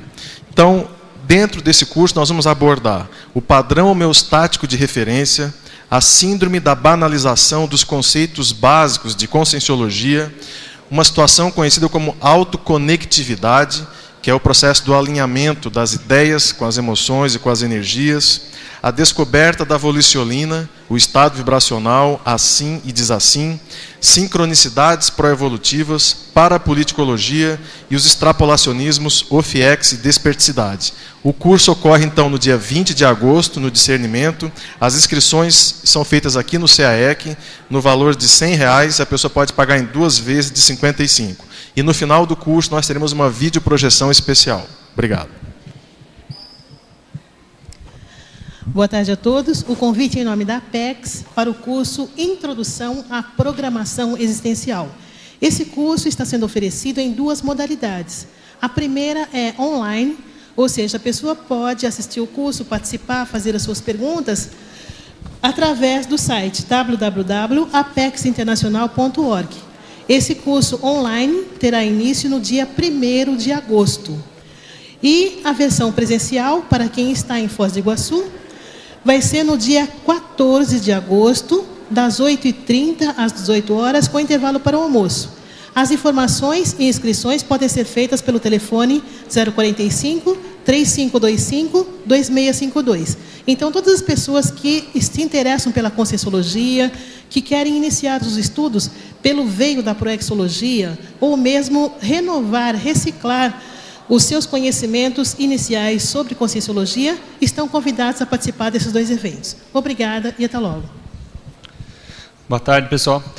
Em nome da OIC, nós vamos fazer um convite a todos os cognopolitanos para que neste domingo, dia 31, às 15 horas, nós vamos fazer uma oficina, que é uma oficina de preparo para o Fórum de Saúde Holossomática que vai ocorrer em setembro. Nós já fizemos reuniões com médicos, psicólogos, com os profissionais da saúde, e nesse domingo nós vamos fazer uma reunião com todos os interessados para discutir a questão de sugestões para a área de saúde, nossa, do convívio. Nós que estamos pensando na radicação vitalícia, existem muitas coisas a serem feitas ainda para que a gente tenha ambientes, atividades e convívio e N situações que possam melhorar a saúde do ponto de vista holossomático dos cognopolitanos. Então, nesse domingo, nós vamos estar chamando também o pessoal dos condomínios, dos coordenadores das ICs, para a gente estar discutindo o que pode ser feito nesses ambientes para que a gente possa otimizar a saúde holossomática. Domingo, então vai ser domingo, dia 31, às 15 horas.